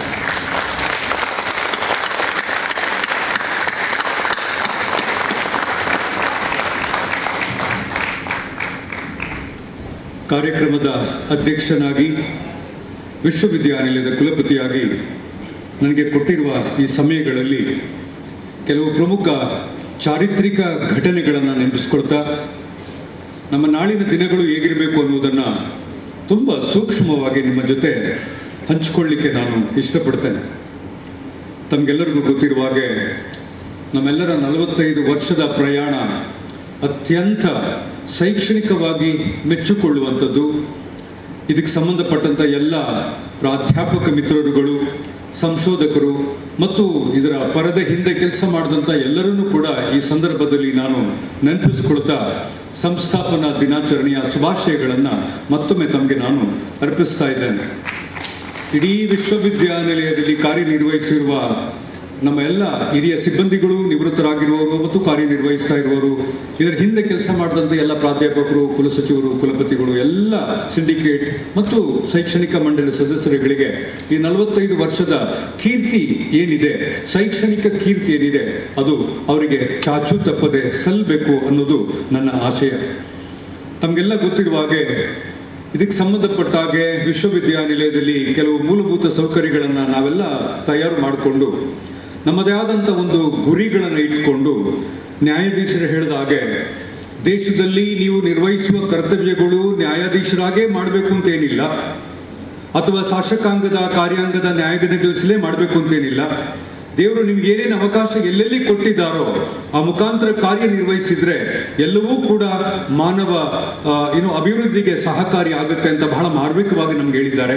ಹಾಗಾಗಿ ಎಲ್ಲ ಇಲ್ಲಿ ತನಕ ಏನು ನಮಗೆ ಒಳ್ಳೇದಾಗಿದೆ ಅದರ ಹಿಂದ್ಗಡೆ ಕೆಲಸ ಮಾಡಿದಂಥ ತಮ್ಮೆಲ್ಲರನ್ನ ಮತ್ತು ಹಿರಿಯರನ್ನ ನಾನು ಈ ಸಾರಿ ಮತ್ತೊಮ್ಮೆ ಕೃತಜ್ಞತೆಗೆ ಒಳಪಡುವಾಗೆ ಮಾಡ್ತಾ ಇದ್ದೇನೆ. ನಮ್ಮೆಲ್ಲ ಚಟುವಟಿಕೆಗಳನ್ನು ಒಮ್ಮೆ ಗಮನಿಸಿ, ಮಂಗಳೂರು ವಿಶ್ವವಿದ್ಯಾಲಯದ ಹಲವಾರು ಸಾಧನೆಗಳ ಜೊತೆಗೆ ನಾವು ಬಹಳ ಮೆಥಾಡಿಕಲಿ ನಮ್ಮೆಲ್ಲರ ಸ್ಥಳೀಯರ ಬದುಕಿನ ಜೊತೆ ನಮ್ಮನ್ನು ನಾವು ಗುರುತಿಸ್ಕೊಂಡಿದ್ದೇವೆ. ನಮ್ಮಲ್ಲಿ ಬೇರೆ ಬೇರೆ ಅಧ್ಯಯನ ಕ್ಷೇತ್ರಗಳು, ಅಧ್ಯಯನ ಪೀಠಗಳು ಕೆಲಸ ಮಾಡಿ ಅದು ಕೆಲಸ ಮಾಡ್ತಾ ಇದ್ರೆ ಒಂದು ಕಡೆ, ಮತ್ತೊಂದು ಕಡೆ ನಾವು ನಮ್ಮ ವಿಶ್ವವಿದ್ಯಾನಿಲಯದ ಜನರ ಬದುಕಿನೆಡೆಗೆ ತಗೊಂಡೋಗಿರೋದು ಬಹಳ ಸಂತೋಷದ ವಿಷಯ. ಹಾಗಾಗಿ ಇದನ್ನು ಈ ಸಂದರ್ಭದಲ್ಲಿ ನಾನು ನೆನಪಿಸ್ಕೊಳ್ಬೇಕಾಗುತ್ತೆ. ನಮ್ಮ ಪ್ರಾಧ್ಯಾಪಕ ಮಿತ್ರರು ರಾಷ್ಟ್ರೀಯ ಅಂತಾರಾಷ್ಟ್ರೀಯ ಮಟ್ಟದಲ್ಲಿ ಇವಾಗಲೂ ಕೂಡ ಇವತ್ತು ಕೂಡ ಮಾಡ್ತಾ ಇರುವ ಎಲ್ಲ ಪ್ರಾಧ್ಯಾಪಕರುಗಳ ಶೈಕ್ಷಣಿಕ ಸೇವೆಗಳು ನಮ್ಮ ವಿಶ್ವವಿದ್ಯಾನಿಲಯದ ಬದುಕನ್ನ ಮತ್ತು ಗುರಿಯನ್ನ ಈಗಾಗಲೇ ಬದಲಾವಣೆ ಮಾಡಿದೆ. ಈ ಹಿನ್ನೆಲೆಯಲ್ಲಿ ಬಹಳ ದೊಡ್ಡ ಕೊಡುಗೆಯನ್ನು ನಮ್ಮ ಪ್ರಾಧ್ಯಾಪಕ ಮಿತ್ರರು, ಸಂಶೋಧಕರು ನಮಗೆ ನೀಡಿದ್ದಾರೆ. 45 ವರ್ಷಗಳಲ್ಲಿ ನಮ್ಮ ಆಡಳಿತ ಸಿಬ್ಬಂದಿಗಳು ಶೈಕ್ಷಣಿಕ ವಿಷಯಗಳಲ್ಲಿ ಕೈ ಜೋಡಿಸಿ ನಮ್ಮೆಲ್ಲ ಪ್ರಾಧ್ಯಾಪಕ ಮಿತ್ರರುಗಳ ಶೈಕ್ಷಣಿಕ ಚಟುವಟಿಕೆಗಳಲ್ಲಿ ನೀವು ಸಹಕಾರ ನೀಡಿದ್ದೀರಿ. ಇದನ್ನು ಬಹಳ ಗೌರವದಿಂದ ನಾನು ಈ ಸಂದರ್ಭದಲ್ಲಿ ನಾನು ನೆನಪಿಸ್ಕೊಳ್ತಾ ಇದ್ದೇನೆ. ನಮ್ಮ ಸಾಂಸ್ಥಿಕವಾದ ಇನ್ಸ್ಟಿಟ್ಯೂಷನಲ್ ರ್ಯಾಂಕಿಂಗ್, ನಮ್ಮ ಸಾಂಸ್ಥಿಕವಾದ ರ್ಯಾಂಕಿಂಗ್ಗಳಲ್ಲಿ ಕೆಲವು ಸಂದರ್ಭಗಳಲ್ಲಿ ಏಳು ಬೀಳುಗಳಾದವು. ಆದರೂ ಕೂಡ ನಮಗೆ ರಾಷ್ಟ್ರೀಯ ಅಂತಾರಾಷ್ಟ್ರೀಯ ಮಟ್ಟದಲ್ಲಿ ನಮ್ಮ ರ್ಯಾಂಕ್ ದಿನದಿಂದ ದಿನಕ್ಕೆ ಹೆಚ್ಚಾಗ್ತಾ ಬಂದಿದೆ. ಕೆಲವು ಸಂದರ್ಭಗಳಲ್ಲಿ ಆದಾಗ ನಿಮ್ಮ ಎಲ್ಲ ಕಾಳಜಿಗಳನ್ನು ನೀವು ಅದರ ಜೊತೆಗಿಟ್ಟು ನೀವು ವಿಶ್ವವಿದ್ಯಾನಿಲಯದನ್ನ ಎತ್ತಿ ಕಟ್ಟಿರುವ ಬಹಳಷ್ಟು ಘಟನೆಗಳನ್ನು ನಾನು ಇಲ್ಲಿ ಕಂಡಿದ್ದೇನೆ. ಹಾಗಾಗಿ ಬಹಳ ದೊಡ್ಡ ವಿಷಯ ಈ ಸಂದರ್ಭದಲ್ಲಿ ಅದನ್ನು ನಾನು ನೆನೆಸ್ಕೊಳ್ತಾ ಇದ್ದೇನೆ. ನಮ್ಮ ಅಧೀನದಲ್ಲಿ ಬರುವ ಕಾಲೇಜುಗಳು ಎಲ್ಲ ನಮ್ಮ ಕಾನ್ಸ್ಟಿಟ್ಯೂಯೆಂಟ್ ಕಾಲೇಜುಗಳು ವಿಶ್ವವಿದ್ಯಾನಿಲಯದ ಮತ್ತು ಅವರ ಆಡಳಿತ ಮಂಡಳಿಯವರು ವಿಶ್ವವಿದ್ಯಾಲಯದ ಅಭಿವೃದ್ಧಿಗೆ ಬಹಳಷ್ಟು ದೊಡ್ಡ ಶ್ರಮ ವಹಿಸಿದ್ದಾರೆ. ಅವರ ಇಡೀ ಸಹಕಾರವನ್ನ ನಾನು ಈ ಸಂದರ್ಭದಲ್ಲಿ ನೆನೆಸ್ಕೊಳ್ಬೇಕಾಗಿದೆ. ನಮ್ಮೊಡನೆ ನಮ್ಮ ಊರಿನ ಎಲ್ಲ ಸಾರ್ವಜನಿಕರು ಮತ್ತು ಎಲ್ಲ ರೀತಿಯ ನಾಯಕರುಗಳು ನೀಡುವ ಸಹಕಾರವನ್ನ ಇಲ್ಲಿ ಈ ಸಂದರ್ಭದಲ್ಲಿ 45ನೇ ಸಂಸ್ಥಾಪನಾ ದಿನ ಸಂದರ್ಭದಲ್ಲಿ ನಾವು ಸಹಕರಿಸಬೇಕಾಗುತ್ತೆ ಮತ್ತು ಅವರ ಸಹಕಾರವನ್ನು ನಾನಿಲ್ಲಿ ನೆನಪಿಸ್ಕೋತಾ ಇದ್ದೀನಿ. ಸಾಂಸ್ಥಿಕವಾಗಿ ಎದುರಾದ ಕೆಲವು ತೊಡಕುಗಳನ್ನು ನಾವು ನಿಭಾಯಿಸಿದ ರೀತಿ ಮತ್ತು ಎದುರಿಸ್ತಿರುವ ಕೆಲವು ಸವಾಲುಗಳನ್ನು ನ್ಯಾಯಯುತವಾಗಿ ನಾವು ನೋಡ್ಕೊಳ್ತವರ ರೀತಿ ಒಂದು ಕಡೆ ಮೆಚ್ಚುವಂಥದ್ದು. ನಾನು ನ್ಯಾಯಾಧೀಶರ ಮಾತನ್ನು ಬಹಳ ಪ್ರಮುಖವಾಗಿ ಇಲ್ಲಿ ನೆನಪಿಸ್ಕೊಳ್ಬೇಕು. ಯಾರನ್ನ ಈ ಸಂದರ್ಭದಲ್ಲಿ ಈ ಪರಿಸ್ಥಿತಿಯಲ್ಲಿ ವಿಶ್ವವಿದ್ಯಾನಿಲಯದ ಈ ಆತಂಕದ ಪರಿಸ್ಥಿತಿಯಲ್ಲಿ ಯಾರನ್ನ ಕರಿಬಹುದು ಅಂತ ಹೇಳಿ ಕೆಲವು ಹೆಸರುಗಳನ್ನ ಫ್ಲೋಟ್ ಮಾಡಿದಾಗ ಮತ್ತು ಆಯ್ಕೆ ಮಾಡಿದ ಕೆಲವು ಹೆಸರುಗಳನ್ನು ಹೇಳಿದಾಗ ಒಕ್ಕೊರಲಿಂದ ನಮ್ಮ ಎಲ್ಲ ಅಧ್ಯಾಪಕ ಮಿತ್ರರು ಈ ಹೆಸರನ್ನ, ನ್ಯಾಯಾಧೀಶರ ಹೆಸರನ್ನ ಬಹಳ ಸೂಕ್ತವಾದದ್ದು ಅವರಿಗೆ ಬಂದ್ರೆ ನಮಗೆ ಬಹಳ ಮುಖ್ಯ ಆಗುತ್ತೆ ಮತ್ತು ಬಹಳ ಒಳ್ಳೆಯದಾಗುತ್ತೆ ಅಂತ ಹೇಳಿದಾಗ ನಾವು ಎತ್ತ ಸಾಗ್ತಾ ಇದ್ದೇವೆ ಅನ್ನುವ ಒಂದು ಸೂಚನೆ ನನಗೆ ನಿಮ್ಮ ಸಲಹೆಯಿಂದ ಬಂತು. ನಿಮ್ಮಿಂದಾಗಿ, ನಿಮ್ಮ ಸಲಹೆಯಿಂದಾಗಿ ಇವತ್ತು ನಮ್ಮ ಮುಖ್ಯ ಅತಿಥಿಗಳು ಇಲ್ಲಿದ್ದಾರೆ ಅಂದ್ರೆ ಬಹಳ ಒಂದು ದೊಡ್ಡ ಒಂದು ಶುಭ ಸಂದರ್ಭ ನಮ್ಮೊಳಗೆ ಬರ್ತಾ ಇದೆ ಅನ್ನೋದನ್ನು ನಾನು ಇಲ್ಲಿ ನಿಮ್ಮ ಜೊತೆಗೆ ಎಕ್ಸ್ಪ್ರೆಸ್ ಮಾಡ್ತಾ ಇದ್ದೇನೆ. ನಮ್ಮ ಎಲ್ಲ ಎಕ್ಸ್ಪ್ಯಾನ್ಷನ್ ಪಾಲಿಸಿಗಳನ್ನು ನೋಡ್ತಾ ಬನ್ನಿ. ನಮ್ಮ ಎಲ್ಲ ರಿಸರ್ಚ್ ಸೆಂಟರ್ಗಳು ದೇಶದ ಗಡಿಯನ್ನು ಮೀರಿ ಅಂತಾರಾಷ್ಟ್ರೀಯ ಮಟ್ಟಕ್ಕೆ ನಾವು ತಗೊಂಡೋಗಿದ್ದೇವೆ. ಬಹಳ ಮೆಚ್ಚುವಂತ ಕೆಲಸ. ನಮ್ಮಲ್ಲಿರುವ ಎಲ್ಲ ಸೌಲಭ್ಯಗಳನ್ನು ನೀವು ಗಮನದಲ್ಲಿಟ್ಟುಕೊಂಡು, ಇರುವ ಕಿರುತೆರೆ ಸೌಲಭ್ಯಗಳನ್ನು ನೀವು ಸ್ವಲ್ಪ ಗಮನದಲ್ಲಿಟ್ಟುಕೊಂಡು ಇಷ್ಟು ಸಾಹಸವನ್ನು ಮಾಡಿದ್ದೀರಿ. We have reached to large number of boundaries which is beyond national in our horizons, which is absolutely appreciable. ನಮ್ಮ ಸ್ಪೋರ್ಟ್ಸ್ನವರು, ನಮ್ಮ ಕಲ್ಚರಲ್ ಏರಿಯಾದವರು ಮಾಡಿರುವ ಸಾಧನೆಗಳು ಈ 45 ವರ್ಷದ ಬಹಳ ದೊಡ್ಡ ಚರಿತ್ರೆಯ ಪುಟಗಳಲ್ಲಿ ನಮಗೆ ಸೇರಿಕೊಂಡಿದೆ. ನಿಮ್ಮ ಸಹಾಯವನ್ನ ಮತ್ತು ನಿಮ್ಮ ಸಹಕಾರವನ್ನ, ಸಾಧನೆಯನ್ನ ಇಲ್ಲಿ ನೆನೆಸಬೇಕಾಗಿರೋದು ನನ್ನ ಕರ್ತವ್ಯ. ನಮ್ಮ ವಿದ್ಯಾರ್ಥಿ ಕ್ಷೇಮ ಪಾಲನಾ ನಿರ್ದೇಶನ ವಿದ್ಯಾರ್ಥಿಗಳ ಹಿತರಕ್ಷಣೆಗಾಗಿ ಮಾಡಿರುವಂತ ಕೆಲಸ ಕಾರ್ಯಗಳನ್ನ ಇಲ್ಲಿ ನೆನೆಸ್ಕೊಳ್ಬೇಕಾಗುತ್ತೆ. ಯಾಕಂತಂದ್ರೆ ನಮ್ದು ಫೋಕಲ್ ಪಾಯಿಂಟ್ ನಮ್ಮ ಈ ಕ್ಯಾಂಪಸ್ ನಲ್ಲಿ ವಿದ್ಯಾರ್ಥಿಗಳು, ವಿಶ್ವವಿದ್ಯಾಲಯದಲ್ಲಿ ವಿದ್ಯಾರ್ಥಿಗಳೇ ಆಗಿರೋದ್ರಿಂದ ಅವರ ಯೋಗಕ್ಷೇಮವನ್ನು ನೋಡಿಕೊಂಡಂತ ಈ ಕೇಂದ್ರ ಬಹಳ ಪ್ರಮುಖ ಆಗುತ್ತೆ ನಮಗೆ. ನಮ್ಮ ವಿದ್ಯಾರ್ಥಿಗಳನ್ನ ಬಹಳ ಮನೆಯಿಂದ ಬಂದ ಮೇಲೆ home next to home, second home ಅಂತ ಹೇಳುವಾಗೆ ನಮ್ಮ ವಿದ್ಯಾರ್ಥಿ ನಿಲಯಗಳು ಬಹಳ ಪ್ರಮುಖವಾಗಿ ನಮ್ಮ ವಿದ್ಯಾರ್ಥಿಗಳ ಆಶೋತ್ತರಗಳನ್ನ ಮತ್ತು ಅವರ ರಕ್ಷಣೆಯನ್ನ ಮಾಡ್ತಾ ಬಂದದಕ್ಕೆ ನಾನು ಬಹಳ ಗಂಭೀರವಾಗಿ ಇದನ್ನ ಪರಿಗಣಿಸಿ ನಿಮಗೆ ನಾನು ಅಪ್ರಿಷಿಯೇಟ್ ಮಾಡಬೇಕಾಗುತ್ತೆ ಮತ್ತು ಮಾಡ್ತಾ ಇದ್ದೇನೆ. ನಮ್ಮ ನಿರ್ಗಮನವಾದ ಹಳೆ ವಿದ್ಯಾರ್ಥಿಗಳು ಅಂತ ಪದ ಬಳಸ್ತಾರೆ. ಆ ಪದವನ್ನು ಎಷ್ಟು ಸೂಕ್ತ ಗೊತ್ತಿಲ್ಲ. ನಮ್ಮ ವಿಶ್ವವಿದ್ಯಾಲಯದ ನಿರ್ಗಮವಾದ ವಿದ್ಯಾರ್ಥಿಗಳ ಕೊಡುಗೆಗಳು, ನಮ್ಮ ಹಳೆ ವಿದ್ಯಾರ್ಥಿಗಳ ಕೊಡುಗೆಗಳು ಅತ್ಯಂತ ಪ್ರಮುಖವಾದದ್ದು. ಇವತ್ತಿಗೂ ಕೂಡ ನಮಗೊಂದು ಲಿಂಕ್ ಅಲ್ಲಿದೆ. ನಮ್ಮ ಎಲ್ಲ ಆಗು ಹೋಗುಗಳಲ್ಲಿ ಭಾಗವಹಿಸಿ ನಮ್ಗೆ ಇವತ್ತು ಎಚ್ಚರಿಸ್ತಾ ಇದ್ದಾರೆ. ಹಾಗಾಗಿ ಅವರ ಕೊಡುಗೆ ಬಹಳ ಮುಖ್ಯವಾದದ್ದು. 45 ವರ್ಷಗಳಲ್ಲಿ ನಮ್ಮ ಸಿಂಡಿಕೇಟ್ ಮತ್ತು ಶೈಕ್ಷಣಿಕ ಮಂಡಳಿಯ ಕೊಡುಗೆಗಳನ್ನ ನಾವೆಲ್ಲರೂ ಸ್ಮರಿಸ್ತೇವೆ. ಒಳ್ಳೆದು ಕೆಟ್ಟದ್ದುಗಳು ಆಗಿದ್ದಾಗ ಅವುಗಳ ಹಿಂದೆ ದಿನನಿತ್ಯ ಮತ್ತು ಹಗಲು ರಾತ್ರಿ ದುಡಿದಂತ ನಮ್ಮ ಎಲ್ಲ ಸಿಂಡಿಕೇಟ್ ಮತ್ತು ಶೈಕ್ಷಣಿಕ ಮಂಡಳಿಯ ಕೊಡುಗೆ ನಮ್ಮ 45 ವರ್ಷದ ಜರ್ನಿಯಲ್ಲಿ ಬಹಳ ಪ್ರಮುಖ ಆಗುತ್ತೆ. ನಮ್ಮ ರಾಷ್ಟ್ರೀಯ ಅಂತಾರಾಷ್ಟ್ರೀಯ ಮಟ್ಟದ ಸಂಶೋಧನಾ ಕೇಂದ್ರಗಳು ನಮ್ಮ ಜೊತೆಗಿದ್ದಾವೆ.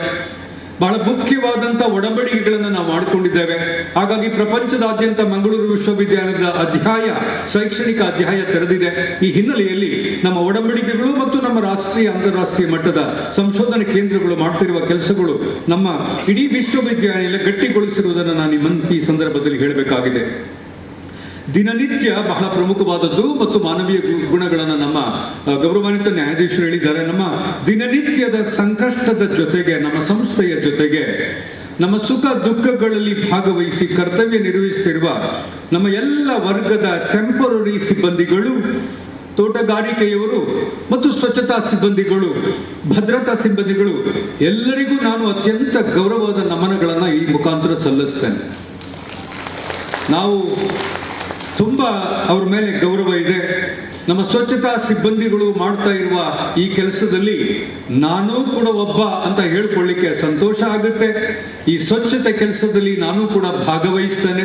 ಬೇರೆ ಬೇರೆ ಹಂತದ ಸ್ವಚ್ಛತೆ, ಒಂದು ನಮ್ಮ ಮನಸ್ಸಿನ ಸ್ಥಿತಿಗತಿಯ ಸ್ವಚ್ಛತೆ, ಇನ್ನೊಂದು ಇಡೀ ವಿಶ್ವವಿದ್ಯಾನಿಲಯಕ್ಕೆ ಅಂಟಿಕೊಂಡಿರುವ ಕಳಂಕಗಳ ಸ್ವಚ್ಛತೆಯನ್ನು ಮಾಡಬೇಕಾಗಿದೆ. ಹಾಗಾಗಿ ಎಲ್ಲ ಈ ಸ್ವಚ್ಛತಾ ಸಿಬ್ಬಂದಿಗಳಿಗೆ, ತೋಟಗಾರಿಕೆಯವರಿಗೆ, ನಮ್ಮ ಸಿಬ್ಬಂದಿಗಳಿಗೆ, ಟೆಂಪರರಿ ಸ್ಟಾಫ್ಗಳಿಗೆ ನಾನು ಅತ್ಯಂತ ಗೌರವದಿಂದ ಈ 45ನೇ ಈ ಸಂಭ್ರಮದಲ್ಲಿ ನಾನು ನಿಮ್ಮನ್ನು ನೆನೆಸ್ಕೊಳ್ತಾನೆ, ನಿಮ್ಮ ಸೇವೆಯನ್ನು ನೆನೆಸ್ಕೊಳ್ತಾನೆ. ನಮ್ಮ ವಿದ್ಯಾರ್ಥಿಗಳು ಮತ್ತು ನಮ್ಮ ಪೋಷಕರು, ನಿಮ್ಮ ಕೊಡುಗೆ ನಮ್ಮ 45 ವರ್ಷಗಳಲ್ಲಿ ಅತ್ಯಂತ ಪ್ರಮುಖವಾದದ್ದು. ನಮ್ಮ ಮಾಧ್ಯಮ ಮಿತ್ರರುಗಳು ನಮ್ಮನ್ನು ಕಾಲಕ್ಕೆ ಎಚ್ಚರಿಕೆಯನ್ನು ಕೊಡ್ತಾ ನಮ್ಮ ಸರಿ ತಪ್ಪುಗಳನ್ನು ತಿದ್ದುವಲ್ಲಿ ಬಹಳಷ್ಟು ದೊಡ್ಡ ಕೊಡುಗೆಗಳನ್ನು ಕೊಟ್ಟಿದ್ದಾರೆ. ಅವ್ರಿಗೂ ಕೂಡ ನಾನು ಈ 45ನೇ ನಮ್ಮ ಸಂಸ್ಥಾಪನಾ ದಿನಾಚರಣೆ ಸಂದರ್ಭದಲ್ಲಿ ನಮನಗಳನ್ನು ನಾನು ಹೇಳ್ತೇನೆ.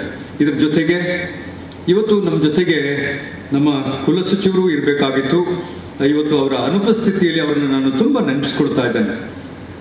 ಎಲ್ಲ ನನ್ನ ಸ್ನೇಹಿತರೇ ಮತ್ತು ಸಹೋದ್ಯೋಗಿ ಮಿತ್ರರೇ, ಗಮನವಾನ್ವಿತರೇ, ವೇದಿಕೆಯಲ್ಲಿ ಕುಳಿತಿರುವಂಥ ಗೌರವಾನ್ವಿತರೇ, ಪ್ರಸ್ತುತ ಪರಿಸ್ಥಿತಿಯಲ್ಲಿ ನಾವು ನಮ್ಮ ಸಂಸ್ಥೆಯನ್ನು ಉಳಿಸುವ ಮತ್ತು ಶೈಕ್ಷಣಿಕವಾಗಿ ಬೆಳೆಸುವ ಶಪಥವನ್ನು ನಾವು ಮಾಡಬೇಕಾಗಿದೆ. ಈಗಾಗಲೇ ನನಗೆ ನಮ್ಮ ಗೌರವಾನ್ವಿತ ನ್ಯಾಯಾಧೀಶರು ವಿಶ್ವವಿದ್ಯಾಲಯಕ್ಕೆ ಬಂದಾಗಲೇ ಒಂಥರದಲ್ಲಿ ಒಂದು ಸೂಚನೆ ಬಂದಾಗಿದೆ. ಆ ಸೂಚನೆ ಏನು ಅಂತಂದ್ರೆ, ಈ ನಮ್ಮ ಸಂಸ್ಥೆಯನ್ನು ನಾವು ಇನ್ನು ಮೇಲೆ ನಾವೇ ಕಟ್ಟಿ ಬೆಳೆಸದಿದ್ರೆ ನಾಳೆ ಏನಾಗ್ತದೆ ಎನ್ನುವ ಆತಂಕವನ್ನು ಎಲ್ಲ ಸಂದರ್ಭಗಳಲ್ಲೂ ಹೇಳ್ತಾ ಬಂದರು. ಹಾಗೆ ಕೂಡ ನಾವು ಕೂಡ ಆಲೋಚನೆ ಮಾಡಬೇಕಾಗಿದೆ. ಈ ಹಿನ್ನೆಲೆಯಲ್ಲಿ ನಮ್ಮ ಸಂಸ್ಥೆಯನ್ನ ಕಟ್ಟಿ ಬೆಳೆಸುವ ಮತ್ತು ವ್ಯವಸ್ಥೆಯನ್ನು ಬಹಳ ವ್ಯವಸ್ಥಿತವಾಗಿ ನೋಡಿಕೊಳ್ಳುವ ಜವಾಬ್ದಾರಿ ನಮ್ಮ ಮೇಲಿದೆ. ಹಾಗಾಗಿ ನಾವೆಲ್ಲರೂ ಈ ಹಂತದಲ್ಲಿ ಒಂದು ಬಹಳ ದೊಡ್ಡ ಶಪಥವನ್ನು ಮಾಡಬೇಕಾಗಿದೆ. ನಮ್ಮ ಫ್ಯೂಚರ್ ಜನರೇಷನ್ನ ಪ್ರೊಡ್ಯೂಸ್ ಮಾಡುವಾಗ ನಾವು ಮಾಡಬೇಕಾದ ನಮ್ಮ ಕರ್ತವ್ಯಗಳನ್ನ ಆದ್ಯತೆಯನ್ನಾಗಿ ಇಟ್ಕೊಂಡು ನಮ್ಮ ಹಕ್ಕುಗಳನ್ನ ಒಂದು ಅರ್ಥದಲ್ಲಿ ಬದಿಗೆ ಸರಿಸುವ ಒಂದು ಕಾಲ ನಮಗೆ ಬಂದಿದೆ. ನಮ್ಮ ಪಾಠ ಪ್ರವಚನಗಳನ್ನ, ನಮ್ಮ ಪಠ್ಯಕ್ರಮವನ್ನ, ಪರೀಕ್ಷಾ ಪದ್ಧತಿಯನ್ನ, ಫಲಿತಾಂಶದ ಕ್ರಮವನ್ನ ಮತ್ತು ನಮ್ಮ ಸಾರ್ವಜನಿಕ ಸಂಪರ್ಕವನ್ನ ಬಹಳ ಕ್ವಾಲಿಟೇಟಿವ್ ಆಗಿ ಇಂಪ್ರೂವ್ ಮಾಡಬೇಕಾದ ಒಂದು ಕಾಲ ನಮಗೆ ಬಂದಿದೆ. ಇವಾಗ ಎಷ್ಟೋ ಸಂದರ್ಭಗಳಲ್ಲಿ ಎಲ್ಲಾ ಕಡೆ ನಾವು ಅಕಾಡೆಮಿಕ್ಸ್ ನಲ್ಲಿ ಮುಖ್ಯವಾಗಿ ಗಂಭೀರವಾದ ಸಾಧನೆಗಳನ್ನ ಮಾಡ್ತಾ ಬಂದ್ರೆ, ಪೇಟೆಂಟ್ಸ್ ಗಳನ್ನ ನಾವು ತಗೊಂಡು ಬರ್ತಾ ಇದ್ರೆ ನಮ್ಮ ವಿಶ್ವವಿದ್ಯಾನಿಲಯದಲ್ಲಿ ಸಾರ್ವಜನಿಕ ಸಂಪರ್ಕ ಬಹಳ ಒಂದರ್ಥದಲ್ಲಿ ಕಡಿಮೆ ಆಗ್ತಾ ಇದೆ. ಈ ಹಿನ್ನೆಲೆಯಲ್ಲಿ ಎಲ್ಲ ನನ್ನ ಯುವ ಸ್ನೇಹಿತರು, ಹಿರಿಯ ಪ್ರಾಧ್ಯಾಪಕರು ಮತ್ತು ಎಲ್ಲ ಆಡಳಿತ ಸಂಬಂಧಿಗಳ ಜೊತೆಗೆ ಮನವಿ ಏನು ಅಂತಂದ್ರೆ, ನಮ್ಮ ಪಬ್ಲಿಕ್ ರಿಲೇಶನ್ಶಿಪ್, ಸಾರ್ವಜನಿಕ ಸಂಪರ್ಕ ಬಹಳ ಉತ್ತಮ ಗುಣಮಟ್ಟದಲ್ಲಿ ಆಗಬೇಕಾದ ಒಂದು ಅನಿವಾರ್ಯತೆ ಇದೆ. ನಮ್ಮನ್ನು ನಿಯಂತ್ರಿಸುವ ಕಾನೂನುಗಳು, ರೆಗ್ಯುಲೇಷನ್ಗಳು ಮತ್ತು ನಮಗಿರುವ ಎಲ್ಲ ಗೈಡ್ಲೈನ್ಸ್ಗಳನ್ನ ಕಟ್ಟುನಿಟ್ಟಾಗಿ ಪಾಲಿಸದಿದ್ರೆ ನಮ್ಮ ಸಂಸ್ಥೆ ನಮ್ಮ ಕೈ ಬಿಟ್ಟು ಹೋಗುವ ಎಲ್ಲ ಸಾಧ್ಯತೆಗಳನ್ನ ನಾನು ಕಾಣ್ತಾ ಇದ್ದೇನೆ. ಹಾಗಾಗಿ ನಾವು ಶಪಥ ಮಾಡಬೇಕು ಅಂತ ಒಂದು ಪದ ಬಳಸಿದ್ದೆ. ಈ ಶಪಥ ಇಷ್ಟೇ, ನಮ್ಮಲ್ಲಿ ಯಾರೂ ಕೂಡ ವ್ಯಕ್ತಿ ಕೇಂದ್ರವಾಗೋದು ಬೇಡ. ಈ ವಿಶ್ವವಿದ್ಯಾಲಯಕ್ಕೆ ಕಾನೂನುಗಳಿದೆ, ಈ ವಿಶ್ವವಿದ್ಯಾಲಯಕ್ಕೆ ಸ್ಟ್ಯಾಚ್ಯೂಟ್ ರೆಗ್ಯುಲೇಷನ್ಸ್ಗಳಿದ್ದಾವೆ. They are supreme rather than the individuals ಅನ್ನುವ ಒಂದು ಸಣ್ಣ ಮಟ್ಟದ ಒಂದು ತೀರ್ಮಾನವನ್ನು ನಾವು ತೆಗೆದುಕೊಳ್ಳಬೇಕಾಗಿದೆ. ನಮ್ಮ ನೇಮಕಾತಿಗಳು ಇನ್ಮೇಲೆ ಎಲ್ಲ ಹಂತದಲ್ಲೂ ಅತ್ಯಂತ ಪಾರದರ್ಶಕತೆಯಿಂದ ಆಗಬೇಕಾದ ಒಂದು ಅನಿವಾರ್ಯತೆ ಇದೆ. ಗೌರವಾನ್ವಿತ ಘನ ಸರ್ಕಾರ ನಮಗೆ ನೇಮಕಾತಿ ಅವಕಾಶವನ್ನು ಮಾಡಿಕೊಟ್ಟಾಗ ನಿಮ್ಮೆಲ್ಲರ ಸಹಕಾರದಿಂದ ಇದನ್ನ ಬಹಳ ಪಾರದರ್ಶಕತೆಯಿಂದಲೇ ಮಾಡಬೇಕು ಅಂತ ಹೇಳಿ ಎಲ್ಲ ವಿವರಗಳನ್ನ ವೆಬ್ಸೈಟ್ ನಲ್ಲಿ ಇಟ್ಟು ಪ್ರತಿಯೊಬ್ಬ ಸಾರ್ವಜನಿಕ ಇಲ್ಲಿ ಏನಾಗುತ್ತೆ ಅನ್ನುವುದನ್ನ ತಿಳಿಸ್ಕೊಡುವ ಒಂದು ಪ್ರಯತ್ನವನ್ನ ವಿಶ್ವವಿದ್ಯಾನಿಲಯ ಇನ್ನು ಮುಂದೆ ಮಾಡಬೇಕಾಗುತ್ತೆ. ಅದಕ್ಕೆಲ್ಲ ನಿಮ್ಮ ಸಹಕಾರವನ್ನ ನಾನು ಕೋರ್ತಾ ಇದ್ದೇನೆ. ನಮ್ಮ ಎಲ್ಲ ಕಚೇರಿಯ ವ್ಯವಹಾರಗಳು ಸಾರ್ವಜನಿಕವಾಗಿ ನಮ್ಮ ವೆಬ್ಸೈಟ್ ಮುಖಾಂತರ ತಲುಪಬೇಕಾಗಿದೆ.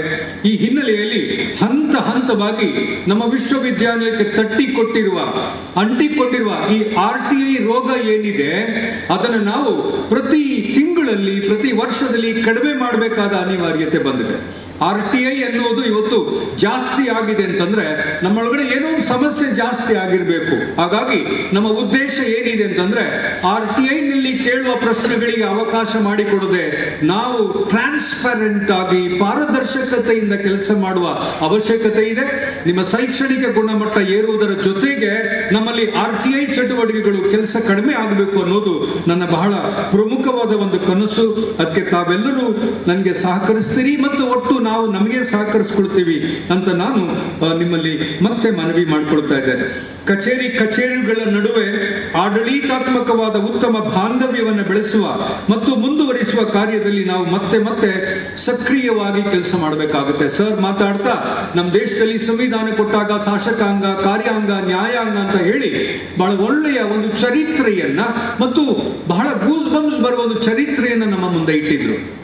ಹಾಗೆಯೇ ನಮ್ಮ ವಿಶ್ವವಿದ್ಯಾನಿಲಯದಲ್ಲಿ ಒಂದು ಸಣ್ಣ ಯೂನಿಟ್ ಆದರೂ ಕೂಡ, ಇದು ಒಂದು ಯೂನಿಟ್ ಆಫ್ ಅಡ್ಮಿನಿಸ್ಟ್ರೇಷನ್ ಆದರೂ ಕೂಡ ಇಲ್ಲೂ ಇದೆ, ಶಾಸಕಾಂಗ ಇದೆ, ಕಾರ್ಯಾಂಗ ಇದೆ, ನ್ಯಾಯಾಂಗ ಇದೆ. ಇವು ಮೂರು ಜನಗಳು ಕೂಡ, ಮೂರು ಕ್ಷೇತ್ರಗಳು ಒಂದು ಸಹಯೋಗದೊಂದಿಗೆ ಒಂದು ಕೋಆರ್ಡಿನೇಟೆಡ್ ರಿಲೇಶನ್ಶಿಪ್ ನಲ್ಲಿ ಕೆಲಸ ಮಾಡಬೇಕಾಗಿರುವ ಅನಿವಾರ್ಯ ನಮ್ಮಲ್ಲಿದೆ. ದುಂದು ವೆಚ್ಚದ ಯಾವುದೇ ಕ್ರಮಕ್ಕೆ ನಾವು ಯಾರು ಸಾಕ್ಷಿಯಾಗದಂತೆ ನಾವು ಕೆಲಸ ಮಾಡಬೇಕಾದಂತ ಸಂದರ್ಭ ವಿಶ್ವವಿದ್ಯಾನಿಲಯಕ್ಕೆ ಇವಾಗ ಒದಗಿ ಬಂದಿದೆ. ದುಂದು ವೆಚ್ಚ, put it in quote and inverted comma, ಏನೇನು ದುಂದು ವೆಚ್ಚ ಅನ್ನೋದನ್ನ ಈಗಾಗಲೇ ನಾವು ಕಳೆದ 6 ತಿಂಗಳಿಂದ ಕೆಲವು ಕೆಲಸ ಮಾಡ್ಕೊಂಡು ಬಂದಿದ್ದೇವೆ ಮತ್ತು ಬಹಳ ಪರಿಣಾಮಕಾರಿಯಾಗಿ ನಿಮ್ಮ ಸಹಕಾರ ಅದಕ್ಕೆ ಸಿಗ್ತಾ ಇದೆ. ಈ ಹಿನ್ನೆಲೆಯಲ್ಲಿ ಬಹಳ ದೊಡ್ಡ ಸಂತೋಷದ ಸುದ್ದಿ, 45ನೇ ಈ ಸಂಭ್ರಮದಲ್ಲಿ ನಿಮ್ಮ ಈ ಸಹಕಾರವನ್ನು ನಾನು ನೆನೆಸ್ಕೊಳ್ತಾನೆ. ಈ ಹಿನ್ನೆಲೆಯಲ್ಲಿ ವಿವಿಯು ತಮ್ಮೆಲ್ಲರ ಜೊತೆ ನಿರಂತರವಾದ ಸಂವಹನವನ್ನು ನಡೆಸಿಕೊಂಡು ಕೆಲವು ಗಂಭೀರವಾದ ತೀರ್ಮಾನಗಳನ್ನು ತಗೊಳ್ತಾ ಇದೆ. ಅದಕ್ಕೆ ನೀವು ಸಹಕಾರ ಕೊಡ್ತಾ ಇದ್ದೀರಿ. ನಿಮ್ಮ ಸಹಕಾರವನ್ನು ಮತ್ತೆ ಈ ಮುಖಾಂತರ ನಾನು ಕೇಳ್ತಾ ಇದ್ದೆ. 46ನೇ ಸಂದರ್ಭದಲ್ಲಿ ನಾವಿಲ್ಲೇ ಬಂದಾಗ ಇಂಥ ಮಹನೀಯರ ಪಾದಸ್ಪರ್ಶ ಈ ವಿಶ್ವವಿದ್ಯಾನಿಲಯಕ್ಕೆ ಆದಾಗ ಸುಮ್ಮನೆ ನಾವು ರೆಟ್ರಾಸ್ಪೆಕ್ಟಿವ್ ಆಗಿ ತಿರುಗಿ ನೋಡಿ, look, this is what we have done in the university which we are accountable to public ಅಂತ ಹೇಳಿಕೊಳ್ಳುವ ಧೈರ್ಯ ನಮ್ಮ ವಿದ್ಯಾರ್ಥಿಗಳಲ್ಲಿ, ನಮ್ಮ ಸಂಶೋಧಕರಲ್ಲಿ, ನಮ್ಮ ಎಲ್ಲ ಅಧ್ಯಾಪಕ ಮಿತ್ರರಲ್ಲಿ ಬಂದ್ರೆ ಇದಕ್ಕಿಂತ ದೊಡ್ಡ ಕೀರ್ತಿ ವಿಶ್ವವಿದ್ಯಾಲಯಕ್ಕೆ ಬೇರೆ ಏನು ಬೇಡ ಅನ್ನೋದನ್ನ ನಾನು ಹೇಳ್ತಾ, ಮುಂದಿನ ದಿನಗಳಲ್ಲಿ ನಮಗೆ ಬೇಕಾದಂತ ಬಹಳ ಬೇರೆ ಬೇರೆ ತರದ ಸವಾಲುಗಳು ಎದುರಾಗುವ ಎಲ್ಲ ಸಾಧ್ಯತೆಗಳಿವೆ. ಈ ಸವಾಲುಗಳಿಗೆ ಯಾರು ತೃಪ್ತಿ ಕೆಡದೆ ಕಾರ್ಯನಿರ್ವಹಿಸುವ ನಿರ್ಣಯವನ್ನು ನಾವೆಲ್ಲ ಕೈಗೊಳ್ಳಬೇಕಾಗಿದೆ. ನಮ್ಮ ಆಲೋಚನೆ ಕ್ರಮಗಳು ಮತ್ತು ಎಲ್ಲರನ್ನು ಒಗ್ಗೂಡುವ, ಒಳಗೊಳ್ಳುವ, ಇನ್ಕ್ಲೂಸಿವ್ ಅಂತ ನೀವು ಹೇಳುವ, ಎಲ್ಲರನ್ನು ಒಳಗೊಳ್ಳುವ, ಎಲ್ಲರೂ ಭಾಗವಹಿಸುವ ಒಂದು ವ್ಯವಸ್ಥೆಯನ್ನ ಸೃಷ್ಟಿ ಮಾಡಬೇಕು ಅನ್ನೋ ಒಂದು ಸಣ್ಣ ಕನಸು ನನಗಿದೆ. Each one of you, every one of us have a right here to engage in our own activities rather than only few people doing it. ಬಹುಶಃ ಅದು ಡೆಮಾಕ್ರಸಿಯ ಒಂದು ಮಾಡೆಲ್ ಅನ್ನು ಕೊಡ್ತಾ ಸರ್ ನಮಗೆ ಈ ಮಾತನ್ನ ಹೇಳಿದ್ದಾರೆ.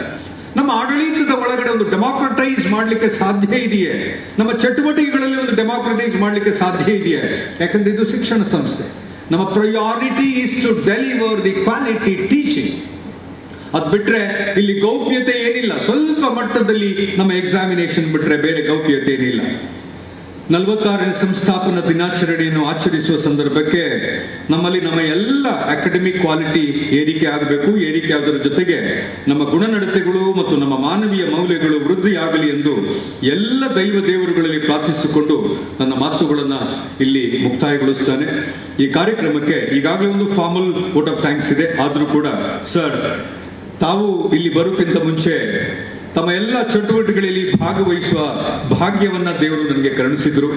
ನಿಮ್ಮ ಪಟ್ಟ ಶಿಷ್ಯ, ನನ್ನ PhD ವಿದ್ಯಾರ್ಥಿ ಪುಸ್ತಕಗಳನ್ನ, ನಿಮ್ಮ ಇಡೀ ಚಟುವಟಿಕೆಗಳು, ನಿಮ್ಮ ಸಾಧನೆ ಅಂತ ನಾನು ಹೇಳ್ತಾ ಇಲ್ಲ ಸರ್, ನಿಮ್ಮ ಇಡೀ ಕೆಲಸಗಳನ್ನ, ನೀವು ಮಾಡಿರುವ ಎಲ್ಲ ಚಟುವಟಿಕೆಗಳನ್ನ ಪುಸ್ತಕದ ರೂಪದಲ್ಲಿ ಅಚ್ಚು ಹಾಕಿಸಿ ಅದನ್ನು ನಾವು ಇಡೀ ಸಾರ್ವಜನಿಕ ಡಿಸ್ಟ್ರಿಬ್ಯೂಟ್ ಮಾಡುವ ಒಂದು ಸಣ್ಣ ಕಾರ್ಯ ನನಗೂ ಸಿಕ್ಕಿತ್ತು. ಆ ಭಾಗ್ಯ ನನಗೆ ಸಿಕ್ಕಿತ್ತು.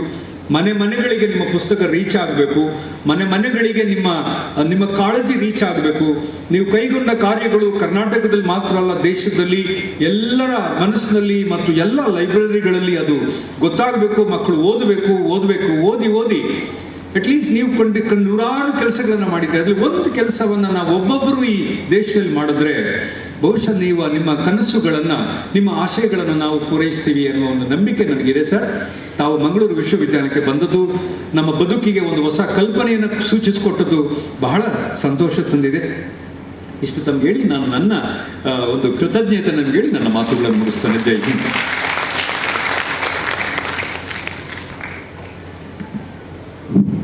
ಸರ್ವರ ಸಹಕಾರ ಪ್ರಯತ್ನಗಳ ಫಲಶ್ರುತಿಯಾಗಿ ನಮ್ಮ ಮಂಗಳೂರು ವಿಶ್ವವಿದ್ಯಾನಿಲಯ ತನ್ನ 45 ವರ್ಷಗಳ ಪಯಣದಲ್ಲಿ ಎದುರಾದ ಅಡೆತಡೆಗಳನ್ನು ಮೀರಿ ಸಾಧನೆಯ ಶಿಖರವನ್ನೇರುವತ್ತ ಮುನ್ನಡೆಯುತ್ತಾ ಇದೆ. ಅದರ ಜೊತೆಗೆ ಮುಂದೆ ನಡೆಯಬೇಕಾದ ಕೆಲಸಗಳ ಕುರಿತಾದ ದೂರದರ್ಶಿ ಕನಸುಗಳನ್ನು ನಮ್ಮ ಜೊತೆ ಹಂಚಿಕೊಂಡಂತ ತಮಗೆ ಧನ್ಯವಾದಗಳು ಸರ್. ಬಂಧುಗಳೇ, ಯಾವುದೇ ಕಾರ್ಯಕ್ರಮ ನಡಿಬೇಕು ಅಂತ ಹೇಳಿದ್ರೆ ಅದರ ಹಿಂದೆ ಅನೇಕರ ಪರಿಶ್ರಮ ಇರುತ್ತೆ. ಇದೀಗ ಕಾರ್ಯಕ್ರಮದಲ್ಲಿ ಪ್ರತ್ಯಕ್ಷ ಮತ್ತು ಪರೋಕ್ಷವಾಗಿ ಸಹಕರಿಸಿದಂತಹ ಸರ್ವರಿಗೂ ಕೂಡ ಧನ್ಯವಾದ ಸಮರ್ಪಣೆಯನ್ನು ನಡೆಸುವುದಕ್ಕೆ ತಮ್ಮ ಮುಂದೆ ಪ್ರೊಫೆಸರ್ EM ಖಾನ್, ಕಾರ್ಯಕ್ರಮದ ಸಂಯೋಜಕರು, ಇಲೆಕ್ಟ್ರಾನಿಕ್ಸ್ ವಿಭಾಗ, ಮಂಗಳೂರು ವಿಶ್ವವಿದ್ಯಾನಿಲಯ. ಎಲ್ಲರಿಗೂ ನಮಸ್ಕಾರ. Honorable Vice Chancellor Sir, respected Chief Guest, Registrar, members of the Syndicate, Academic Council, Deans of Faculties, invitees, teaching and non-teaching staff, ladies and gentlemen.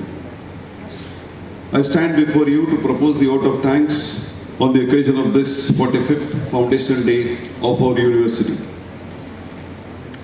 First and foremost, let me take the honor of expressing our gratitudes to our chief guest of today's program, Justice N. Santosh Hegde sir, for having accepted our invitation and imbibe a type of motivation among the young students here today. ತಾವು ಹೇಳುವಂಥ 3 ಮೌಲ್ಯಗಳು, ಒಂದು ದುರಾಸೆ, ಒಂದು ತೃಪ್ತಿ ಹಾಗೂ ಒಂದು ಮಾನವೀಯತೆ. ಈ ಒಂದು ಶಾರ್ಟ್ ಫಾರ್ಮ್ಸನ್ನು ನಾವು ಇಟ್ಕೊಂಡು ಮುಂದೆ ಹೋದರೆ ನಮ್ಮ ಸಮಾಜಕ್ಕೆ ಒಳ್ಳೆಯದಾಗ್ತದೆ, ಒಳ್ಳೆಯ ಮೌಲ್ಯಗಳು ನಮ್ಮಲ್ಲಿ ಅಳವಡಿಸಲಿಕ್ಕೆ ಸುಲಭ ಆಗ್ತದೆ ಅಂತ ತಾವು ಒಂದು ಒಳ್ಳೆ ಮಾರ್ಗದರ್ಶನ ನಮಗೆ ಕೊಟ್ಟಿದ್ದೀರಿ. ಅದಕ್ಕಾಗಿ ಹಾಗೂ ನಮ್ಮ 45th ಫೌಂಡೇಶನ್ ಡೇ ಇನ್ವಿಟೇಷನ್ ಒಪ್ಪಿ ಇಲ್ಲಿ ಬಂದಿದ್ದಕ್ಕೆ I very well recall that this is the 4th occasion that you have come to our university. One was during the 2002 convocation, then 2006 to receive the honorary doctorate, and somewhere in 2010 to deliver the Mangalore Alumni Association Endowment Lecture. And today you are delivered the Foundation Day Lecture, making it a complete circle. However, on some other occasion, we would like to have you here to have a samvada with our students so that can imbibe more of the students in inculcating more values. Thank you very much, sir, for your gracious presence. I also would like to extend our gratitude to our Honorable Vice Chancellor, who has been leading the university, involving each one of us and taking the university to a different level. Thank you very much, sir, for helping us in organizing this program, as well as for your presence and delivering the presidential remarks. I also would like to thank Professor Devendrappa, the registrar in charge of our university, for helping us in making all the arrangements required for this program. I thank the honorable syndicate members and the members of the academic council who have been present here. Thank you very much, sir. I would like to thank the deans who have guided us and have led all the committees, the 4 committees that were formed to organize this particular program. Thank you to all the deans. I would like to thank Professor Parinita for introducing the chief guest in her own way and making it special.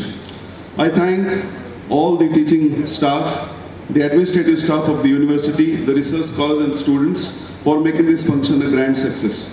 Thank you to all the media friends who have been covering the programs of the university and reaching out to the public. Thank you to all my media friends. I would like to thank all the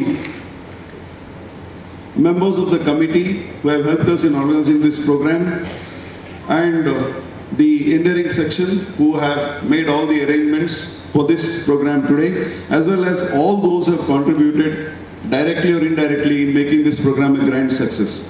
A big round of applause also to Sridevi, who accepted our request to be the master of ceremony to this program.